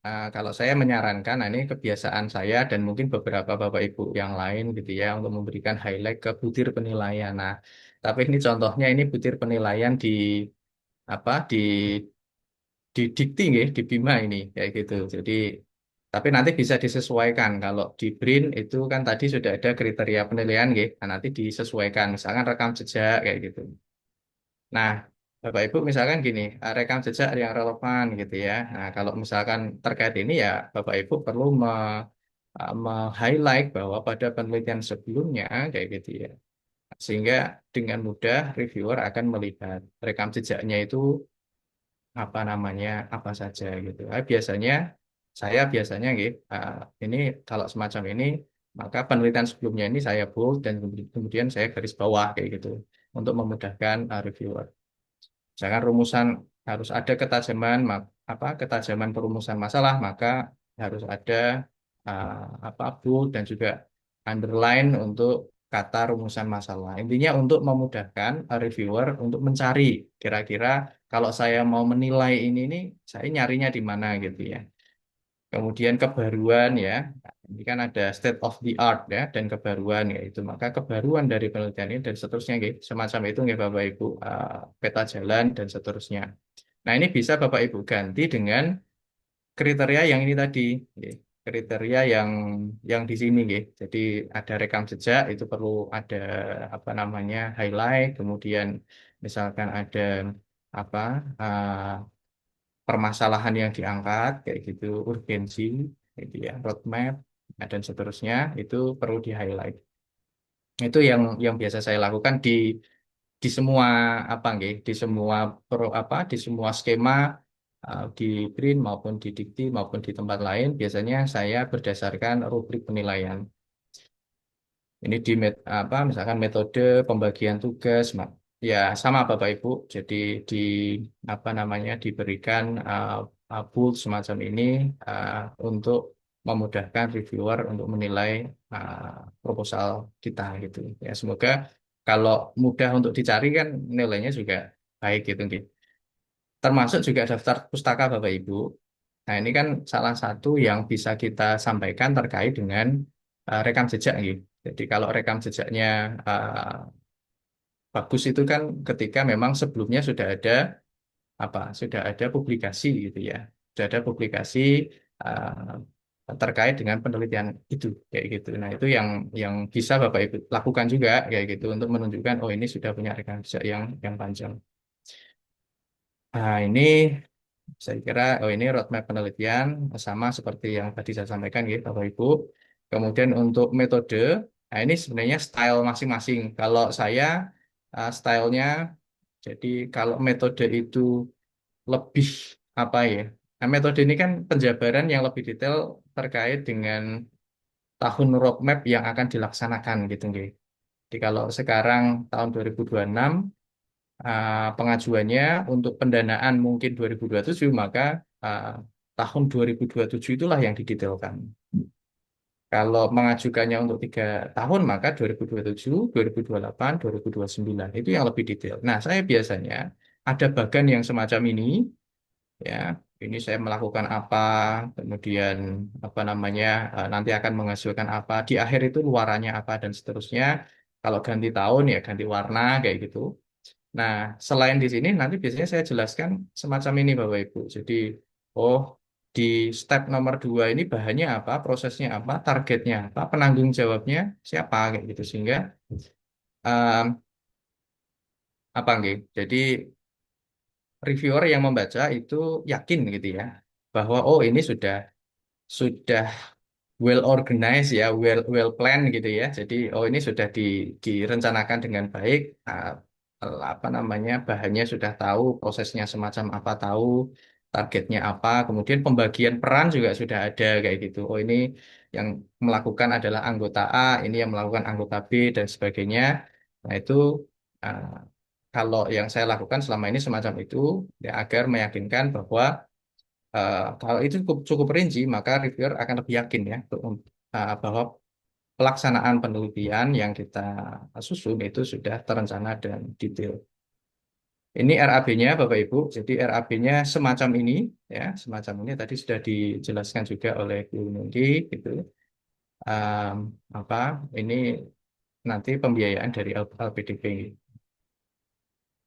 Nah, kalau rim kompetisi ini kan pendana LPDP, sehingga memang tadi disampaikan Bu Nungki juga itu multi year bisa. Multi year dalam artian nabrak Desember gitu ya. Kalau BOPTN itu kan ini gitu apa harus Desember harus selesai gitu, harus selesai semua. Kalau LPDP tidak, bahkan kalau Bapak Ibu merasa itu sudah akhir kemudian belum selesai, Bapak Ibu bisa extend, mengajukan extend 3 bulan kalau nggak salah. Apa saya belum selesai nih. Saya minta karena bla bla bla gitu ya dengan ada syarat tentu kita bersurat ke BRIN karena ada apa namanya alasan tertentu kita bisa extend penelitian itu 3 bulan kayak gitu sehingga ada extend 3 bulan tertagihnya laporan akhir itu 3 bulan kemudian setelah extend itu gitu jadi lebih fleksibel Bapak Ibu apa namanya dari segi waktu kemudian juga dari segi pendanaan juga fleksibel. Setahu saya mungkin nanti Bu Nungki bisa menyampaikan tidak ada SBK khusus kalau di REM kompetisi itu. Jadi ya sesuai dengan kebutuhan kayak gitu. Kalau di BOPTN kan ada SPK nggih. Kalau luaran publikasi 150 juta, model 250 dan seterusnya nggih, prototype 500 kayak gitu. Nah, itu apa namanya yang ada di BOPTN. Di, walaupun di Dikti juga sekarang kan ada yang skema riset strategis itu yang juga pakai LPDP. Nah, itu biasanya yang dananya lebih besar kayak gitu. Ya, bisa sampai 2M kayak gitu. Eh, apa namanya dan juga bisa multi year biasanya. Kalau multi year dalam artian sudah bisa melewati Desember gitu. Seperti yang di ring kompetisi ini. Nah, ini juga apa pesan sponsor Bapak Ibu nggih. Jadi kalau kita urutkan sebenarnya kalau Bapak Ibu semua dosen punya roadmap penelitian, kemudian berhasil mendapatkan hibah, bisa melakukan publikasi gitu ya.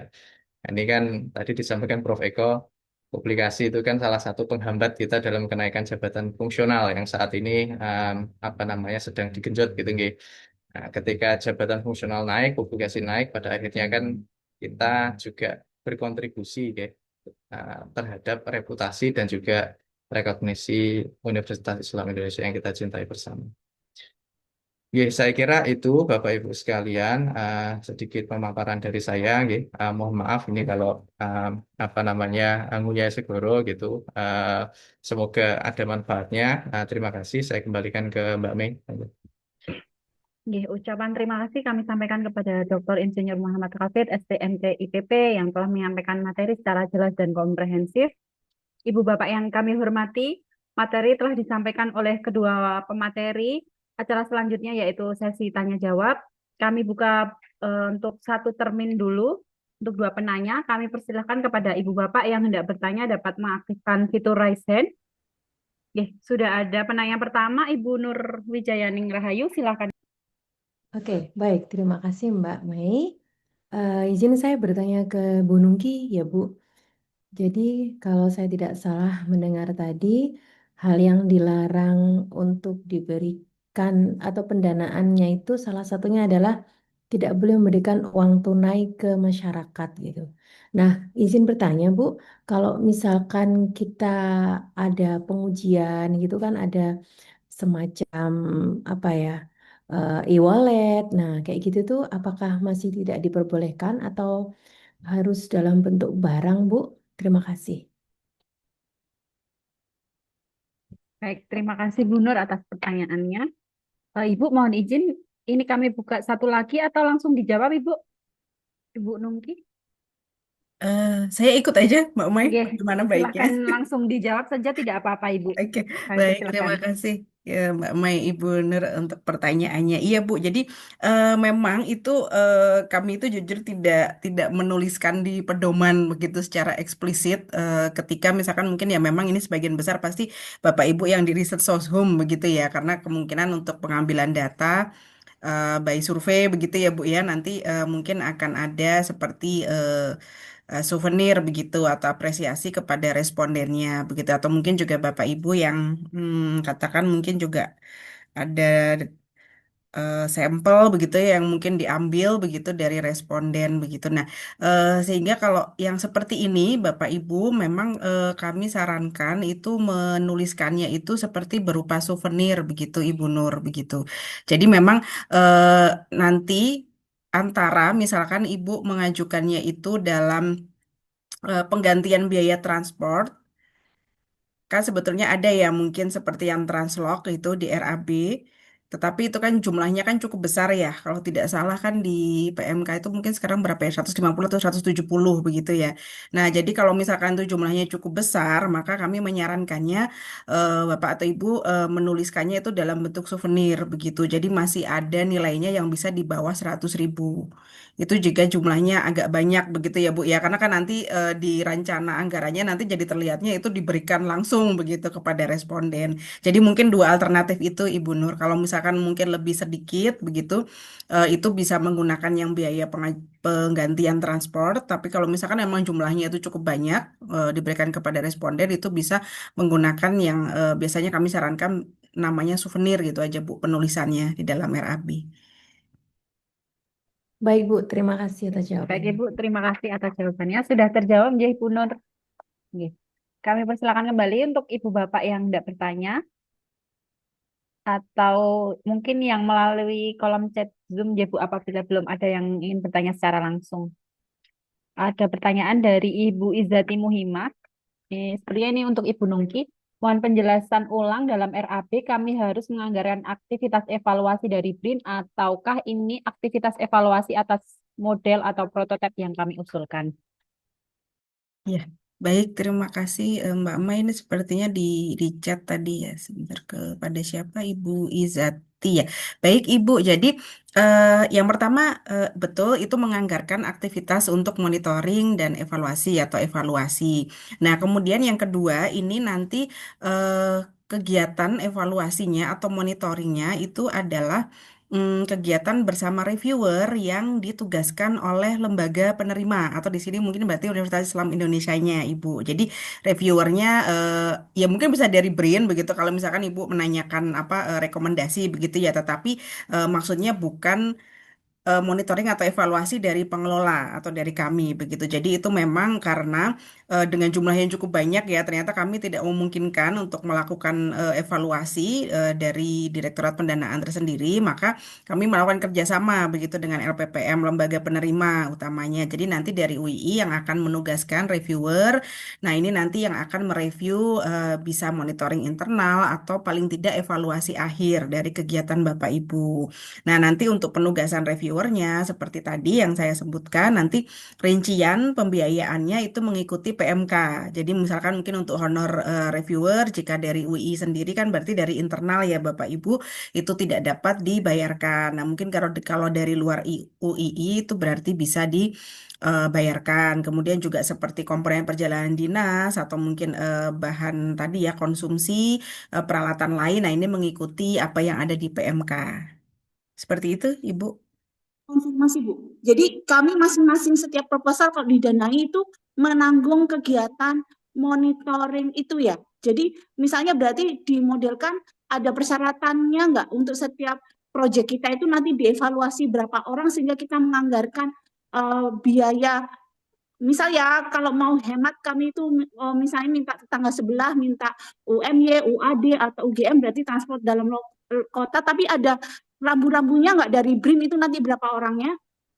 Kalau dari berapa orangnya minimal satu saja, Ibu. Oh, oke. Gitu, Terima iya. kasih. Kemudian nanti memang untuk pembiayaannya kan ada tadi, Bu. Jadi maksimalnya adalah 5% dari dana yang disetujui. Atau Oke. jika misalkan ya melewati 5 atau 10 juta, itu kami sarankan maksimalnya 5 juta, Bu. Jadi memang tidak terlalu Oke. banyak untuk reviewernya. Oh, berarti memang itu bukan aktivitas evaluasi produk kita, tapi evaluasi monitoring dari pelaksanaan hibah kita kalau didanai gitu ya Bu ya? Iya, betul Ibu, seperti itu. Jadi Konsepnya itu seperti itu. ditanggung berapa proposal. Jadi kalau misal nggak ada di UI nanti ada 2 proposal tuh nanti dibagi 2 gitu nggak boleh? Itu untuk setiap kegiatan risetnya, Bu. Jadi nanti proposal Ibu yang mengajukannya untuk kegiatan riset Ibu saja. Nanti Oh kalau gitu. misalkan ada lagi Pak Kafir gitu ya, misalnya kan mungkin mengusulkan kembali ya, berarti nanti di proposalnya Pak Kafir sendiri yang akan ada komponen tersebut, Bu. Gitu. Jadi di tiap-tiap proposal. Oke siap Bu. Berarti tadi maksimalnya di proposal kami 5 juta gitu ya Bu? Iya, baik Bu. Atau 5% Bu. dari dana yang disetujui. Oke. Saya Berikutnya saya Bu. bertanya. Saya bertanya kaitannya dengan Bu Izzatin itu tadi. Silakan Prof. Eh, kalau begitu, monitoring itu ditanggung oleh masing-masing peneliti ya? Iya, betul Ibu. Oleh karena itu, makanya dialokasikan. Ada komponen biaya tidak langsung begitu. Jadi itu tidak mengganggu nanti misalkan Bapak Ibu akan mengalokasikan lagi untuk komponen atau kegiatan risetnya. Seperti itu, Ibu. Enggak, saya ingin bertanya, kalau di BPM ini ya, di BPM kalau ada agenda kegiatan riset yang seperti ini bagaimana di UI itu? Karena ini sangat sangat apa ya? Sangat apa ya? Kalau sendiri-sendiri terus gabung gitu kan nanti ada ada sesuatu gitu loh. Jadi itu gimana nih di BPM? Mohon maaf, Pak Eko ada mboten nggih? Jika Ini tidak mungkin ini ini Ibu ini pengalaman yang kemarin karena Heeh, dari DPPM kan sudah ada penerima hibah yang dari BRIN, itu ada mm-mm, Bu Asih dan Pak Muhammad Kafir. Jadi ya. memang untuk pengelolaannya biasanya dananya memang masuk ke yayasan dulu Ibu. Setelah itu kami dari DPPM membantu untuk mendistribusikan ke penerima hibahnya. Nah, biasanya kalau yang untuk monitoring itu ada di menu Eris Pro, nanti akan dimonitoring dari DPPM dengan menggunakan reviewer Ibu. Seperti itu. Jadi di BPM yang memotong, Pemotongan pajaknya biasanya udah dari bukan BRIN sudah pajaknya, bukan akan, pajak, mohon maaf. bukan pajak, tapi potongan yang kaitannya dengan reviewer itu gimana? Oh, untuk pembayarannya dari DPPM Ibu. Oh, jadi Untuk ya jadi penelitinya sendiri tidak tidak nggih, memotongnya, dari tidak peneliti nanti melakukannya. biasanya hanya terpotong untuk pajak yang seperti disampaikan Bu Nungki tadi nggih, untuk PPN dan PPH. Biasanya seperti itu Ibu. Berarti dana yang untuk mereview ini dipotong nggak? Tidak, Bu. Karena di DPPM ada pengelolaan untuk hibah dan untuk manajemennya, untuk misalkan untuk pembayaran honorarium, itu dari DPPM. Kok Seperti itu, membingungkan ya? Prof. Iya, ya. Atau mungkin begini Ibu, jadi kan sebetulnya begini, mungkin ini termasuk beruntung begitu ya, kalau misalkan mungkin dari apa DWPMUI sudah ada alokasi begitu, tetapi kan karena kami itu kan berbagai macam perguruan tinggi ya Bu, jadi kan ada kemungkinan mereka tidak memiliki alokasi tersebut dari lembaganya. Nah, oleh karena itu kami yang di pengelola ini adalah mengatur bahwa ada komponen tersendiri yang nanti bisa dialokasikan untuk kegiatan evaluasi ini, begitu Ibu. Jadi, Jadi eh, saya mau bertanya, Bu. Jadi kalau eh, seperti kasus kita di UII itu sudah ada yang mereview sendiri dan itu ditanggung oleh DPPM, berarti dia mestinya nggak mengajukan ya? Atau gimana? Saya mau ya, tanya. kalau memang dari di PPM-nya sudah mengkonfirmasi ya Bu ya bahwa nanti memang semua pembiayaan yang atau untuk kegiatan evaluasi itu memang sudah ada alokasinya, maka Ibu tidak perlu mengajukan komponen tersebut di Oh RAB Ibu, ya, begitu. Iya. ya jelas ya. Ini matur nuwun. Oke, ampun deh, Bu. Ya, Kami Pak, persilakan mohon untuk boleh dilanjut terkait dengan pajaknya itu. Itu kan langsung dipotong di depan PPN sama PPh-nya gitu. Itu berarti nanti di proposal itu kita bisa mengasumsikan nggak ada komponen pembayaran pajak itu boleh apa tidak. Kemudian berikutnya pelaporannya nanti bagaimana karena itu udah dipotong. Terus kita yang harus ke mana?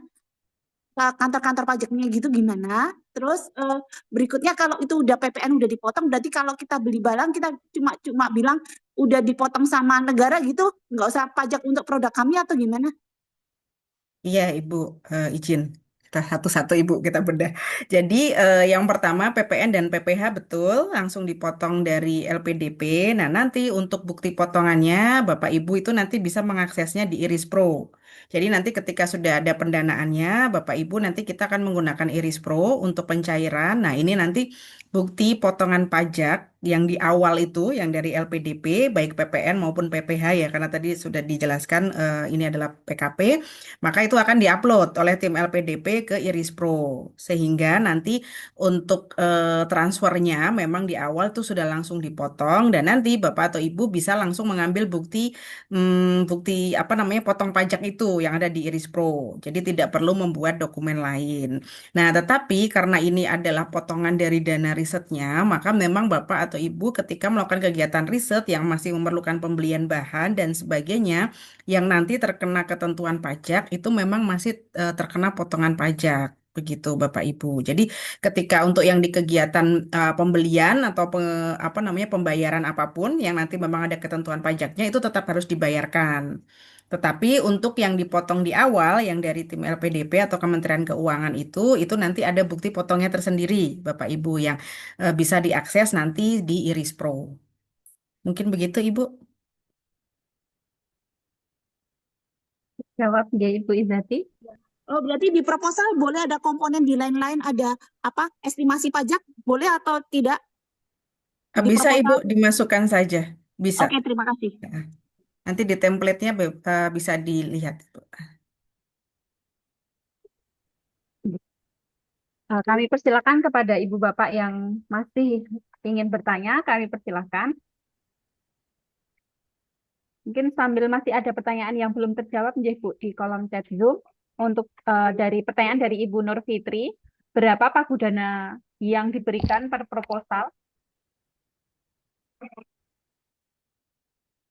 Untuk pagudana, RIM kompetisi ini tidak ada batasannya, Bapak Ibu. Jadi ajuannya memang dari bottom up, dari kebutuhan tim peneliti. Hanya tadi kami reminder, betul-betul yang dimasukkan adalah yang sesuai dengan komponen yang diperbolehkan tadi, Bapak Ibu. Jadi yang komponen, kalau sekarang ya berarti bisa komponen honorarium, kemudian yang komponen kegiatan riset, yang biaya langsung non personil, dan yang biaya tidak langsung tadi. Nah, jadi nanti Bapak Ibu ketika yang di komponen biaya langsung non personil ini mohon tidak memasukkan tadi seperti mungkin ada perjalanan ke luar negeri, ada institutional fee, ada mungkin tadi pembelian apa Zoom, pulsa. Nah, ini karena memang sudah disebutkan disebutkan tidak boleh, jadi mohon tidak dimasukkan. Karena kalau dimasukkan berarti nanti langsung dikurangi oleh tim verifikator kami.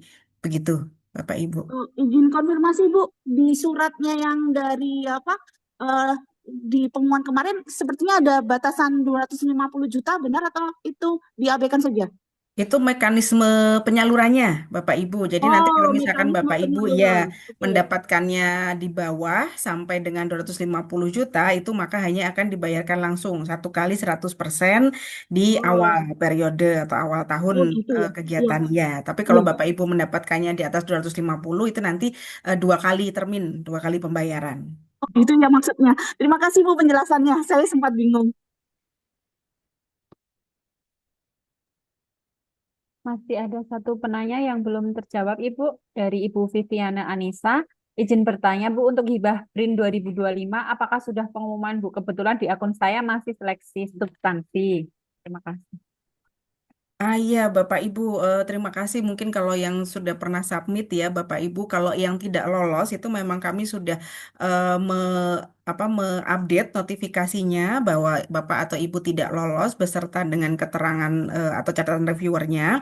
Namun yang lolos dalam hal ini berarti sudah seleksi substansi dan review RAB itu sebetulnya SK sudah kami susun, Bapak Ibu, tapi memang masih diproses di BHKS kami atau di Biro Hukum kami begitu. Jadi mohon maaf Ibu mungkin menunggu ya Ibu ya karena kami belum bisa menyampaikan juga karena SK resminya belum terbit. Baik. Selanjutnya, kami persilakan untuk Ibu Bapak masih ada waktu untuk sebelum kita akhiri acara pada siang hari ini. Kami persilakan.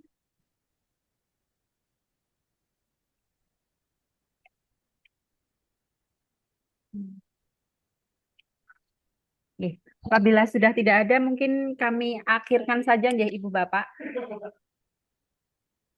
Sebelum kami tutup, marilah Ibu Bapak kami mohon untuk dapat mengaktifkan fitur video pada Zoom. Kami akan melakukan sesi foto bersama terlebih dahulu.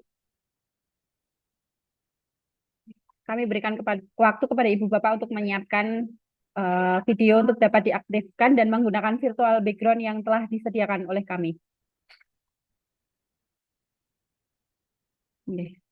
Mohon dibantu Mas Arnold. Dalam hitungan ketiga kami mulai Ibu Bapak. 1, 2, 3. Mohon untuk berikan senyuman terbaik Ibu Bapak.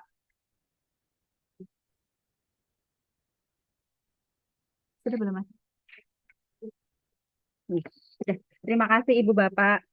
Baik, Alhamdulillah dengan berakhirnya sesi, berakhir pula kegiatan kita pada pagi hingga siang hari ini. Kami ucapkan terima kasih kepada kedua pemateri Ibu Nungki Indriati SEMA dan Dr. Insinyur Muhammad Kafid STMT IPP yang telah berkenan memenuhi undangan kami untuk di sela-sela kesibukan untuk memberikan materi yang sangat bermanfaat untuk Ibu Bapak dan kita sekalian. Dan ucapan terima kasih juga kami sampaikan kepada Ibu Bapak yang telah berkenan hadir dan berpartisipasi aktif pada kegiatan siang hari ini. Kami akhiri perjumpaan kita pada siang hari ini dengan membaca lafaz hamdalah. Alhamdulillahirabbil alamin. Saya Mainur Fitasari dan seluruh panitia dari tim DPPM UII mengucapkan terima kasih dan mohon maaf apabila dalam penyelenggaraan kurang berkenan di hati Ibu Bapak sekalian. Billahi taufik wal hidayah. Wassalamualaikum warahmatullahi wabarakatuh. Waalaikumsalam warahmatullahi wabarakatuh. Matur nuwun Bu Nungki, Pak Hafid, Ibu Bapak semua.